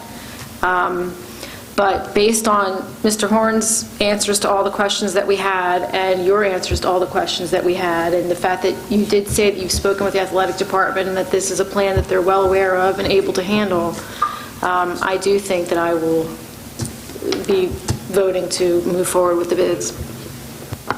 Okay, we have anybody else would like to talk? I feel exactly the same way I think Kathleen does. I had some, I think, severe sequencing anxiety, and I expressed that. I asked that we had an opportunity to feed our questions to Dr. Zerbe, so we would come in here, hopefully, with all the questions on the table and become more aware at the end. And I feel like Mr. Horn and Dr. Zerbe did a fine job of responding to those questions, and I'm ready to vote on this tonight. Thanks. Okay, do we have any more comments? No?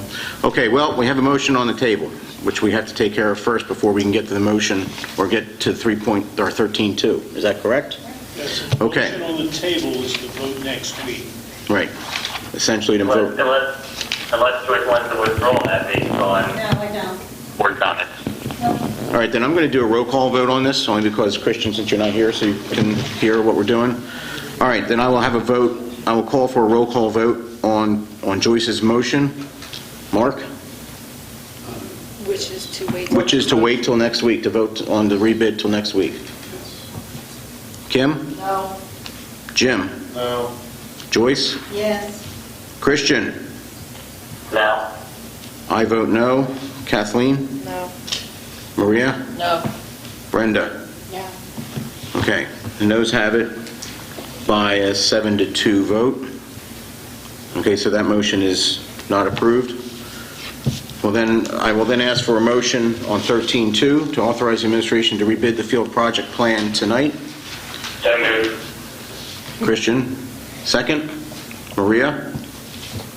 I will do a roll call vote on this one. And I'll start with Brenda this time. Brenda? Yes. Maria? Yes. Kathleen? Yes. I vote yes. Christian? Yes. Joyce? No. Jim? Yes. Kim? Yes. Mark? No. Okay, it passes. So 13-2 passes with a 7-2 vote. So the administration is authorized to rebid the field project. And we'll move on to number 14, dates for board members' calendars. I've got 14-1, March 17th, 2014, Property Committee meeting, 7:30 a.m., Farina Educational Center. I will interject there, we do have now a March 4th meeting. Yes, a March 4th meeting, and in addition to that, I will be contacting the chairman of the Finance Committee to establish the next Finance meeting. We held off on identifying that meeting date for the simple fact that we were dealing with the bid process and the potential use of dates that would conflict with that. So I'll reach out to Joyce tomorrow, try to set the dates up and get it advertised. Yeah, we can do that, yeah. Okay. We'll work the date out. I just want people, yeah, right. Be aware of that, okay.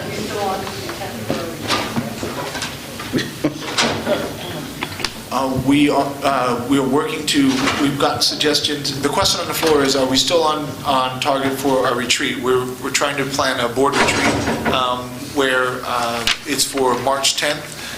Currently, we're working on the agenda based on suggested topics from board members, and we will be making, we'll provide notice to the public regarding that.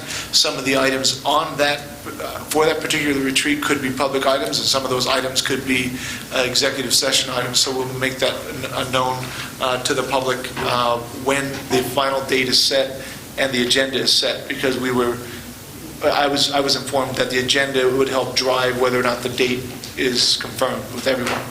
So as soon as we get that set, which I hope by the end of this week, we can provide it in my communications to you. I don't understand why the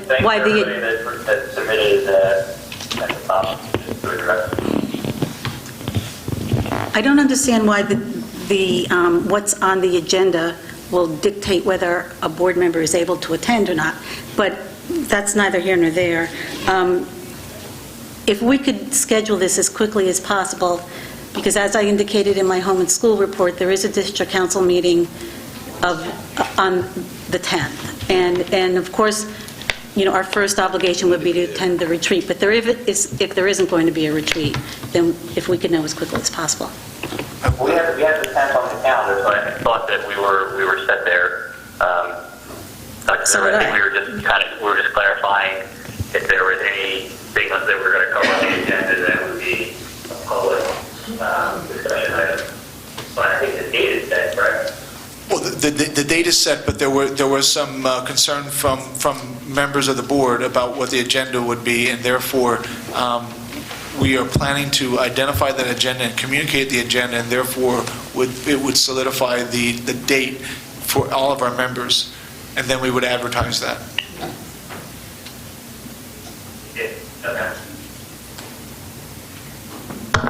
Okay. We have a March 18th meeting, the board work session, 7 p.m., Arcola Intermediate School Planetarium. March 25th, regular board meeting. Yeah, if I could just make, I know it's late, I'll be real quick. We're looking at the board work session at 7 p.m. at the Arcola School Planetarium. The Methacton School District previously made approximately about a $250,000 investment in the Planetarium Exploratorium at the Arcola building, and we plan to have a demonstration to the board and any public that might be available in attendance to share and demonstrate that new investment, and then we will proceed to either the Arcola Library or the Skyview Library to continue the work session meeting. Okay, thank you. And then our regular board meeting at 7 p.m. on the 25th. Number 15, old business. Any old business? 16, new business. Joyce. Thank you. I noticed that the curriculum committee reports have been taken off the agenda, and I'm assuming that is because there hasn't been any meetings? Very good question. Here's our status on that. We have, Mary Katona was started first day January 23rd. Based on the snow days, I'm not sure how many days she's been on the job at this point. But in all fairness, I believe that we have a meeting scheduled with the board liaison for curriculum.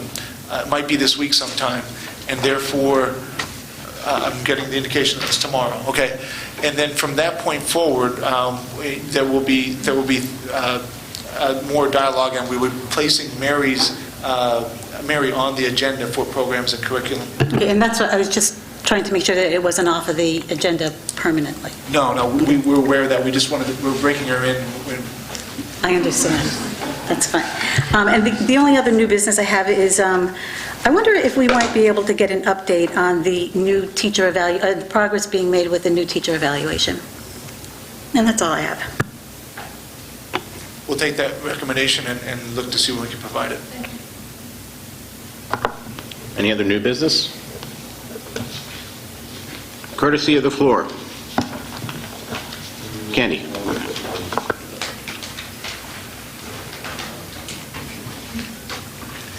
Candy Oliver. I have a question about the policy committee. I know I attended the meeting, and there was some discussion about when to hold policy committee meetings, which before were once a month, and I know since there was a certain amount of discussion about one of the policies tonight, I think it would be important to have a policy meeting once a month. I mean, I understand when I attended them, when Dr. Miller was here, he said it's important because the PSBA does, during the course of the year, change policy or insert or take away. So instead of having it quarterly or whenever we decided, I think at least during the school year, it's important to have a meeting once a month. My other comment is, Mr. Roth stated that the board has discussed the turf field. I've been attending all the meetings for the last 3 years, and the board as a whole has never publicly discussed the turf fields. Tonight was a perfect example. There was a lot of confusion. There was a lot of back and forth. I attended the special meeting in July that Dr. Miller had to bring himself up to speed on the project, and not all the members attended, and it really wasn't discussed. He just put out what was originally brought together by Dr. Quinn and where they were at the project, and there really wasn't any discussion. So, I mean, if the board as a whole has got together and discussed it, you haven't done it publicly, and tonight there was a lot of disarray, and that's not comforting to someone that's going to have to help foot the bill for this. But as a whole board, you need to get all your ducks in a row and talk to each other and know what each other's thinking and how they feel. Don't wait till you get in the room and you're put on a spot. It should be all known amongst yourselves before it's brought before the public. Thank you. Okay, thank you. Any other courtesy of the floor? Mr. Andrews.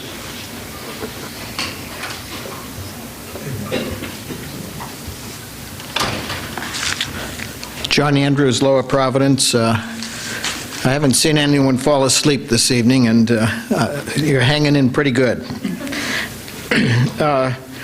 On the list of bills that I looked at today, there was a pencil sharpener. I think the vendor is Teacher Direct, $147.52. I guess we have some inflation there. Possibly that was might have been for 10 pencil sharpeners. I missed what you said, Jim? All right. Okay. With regard to the meeting on March 4th, would that be an evening meeting at 7 p.m.? Good point. That wasn't part of the motion, so it will be at the typical time of Yes, thank 7 you. p.m. Thank you. And at this location. Yes. It'll be Yes. advertised, so Yes. you know Yeah. it's All right. Yeah. I know Mr. Harney isn't here this evening, but is there any preliminary indication of how many association members might be retiring this year? It seems to me the deadline for their inputs on that is at the end of February, and we're almost there. You know, if it's 2, it's not going to suddenly get to 25 in 2 days. But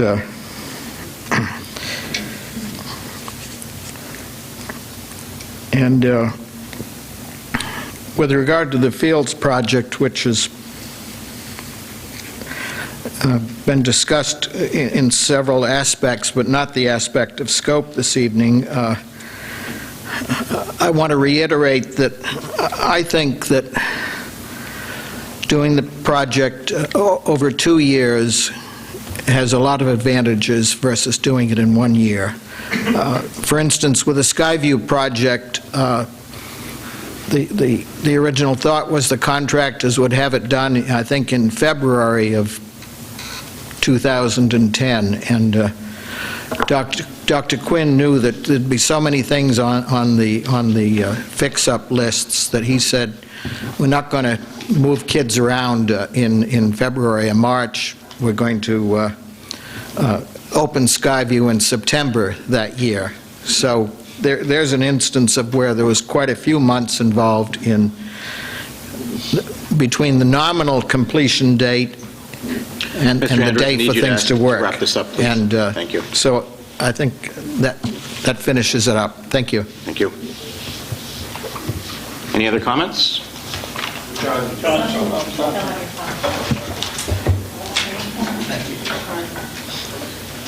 All right, number 18. Oh, Mr. Evans, I'm sorry. Ron Evans, Worcester Township. I'd just like to personally thank the board for passing what they passed tonight to move this project ahead. And if I could have Dr. Zerbe's permission, I'd like to go out afterwards and practice parking lights out in the field. I'd like to go out and practice turning that switch on and off.